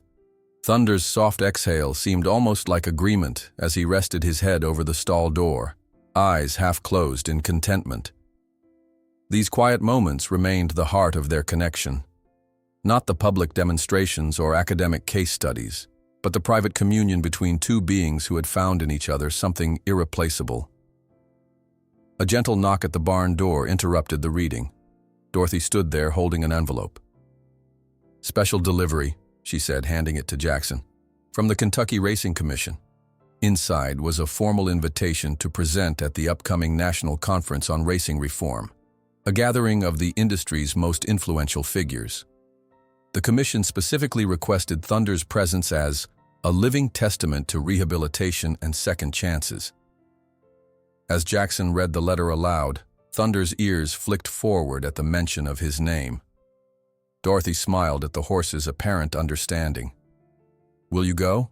she asked. Jackson considered the question, looking around at what they had built together, Not just a sanctuary for animals, but a community for people who had never quite fit into conventional spaces. His gaze returned to Thunder, the catalyst for everything that had followed. "We'll go," he decided. "Our story might help change more than just one life." Later that evening, with the sanctuary quiet under a blanket of stars, Jackson led Thunder to the open paddock for a final walk before night check. Without saddle or bridle, using only the invisible connection they had cultivated over 3 years of patient trust building, Jackson and Thunder moved in perfect synchronization across the moonlit field. The horse who once feared human touch now responded to the lightest guidance, not from training, but from choice. The ultimate freedom that could only emerge from absolute trust. In that moment of perfect harmony, as Thunder's hooves drummed a gentle rhythm on Kentucky soil, Jackson reflected on the distance they had traveled together. From desperate rescue to mutual healing, from two broken beings to partners in purpose.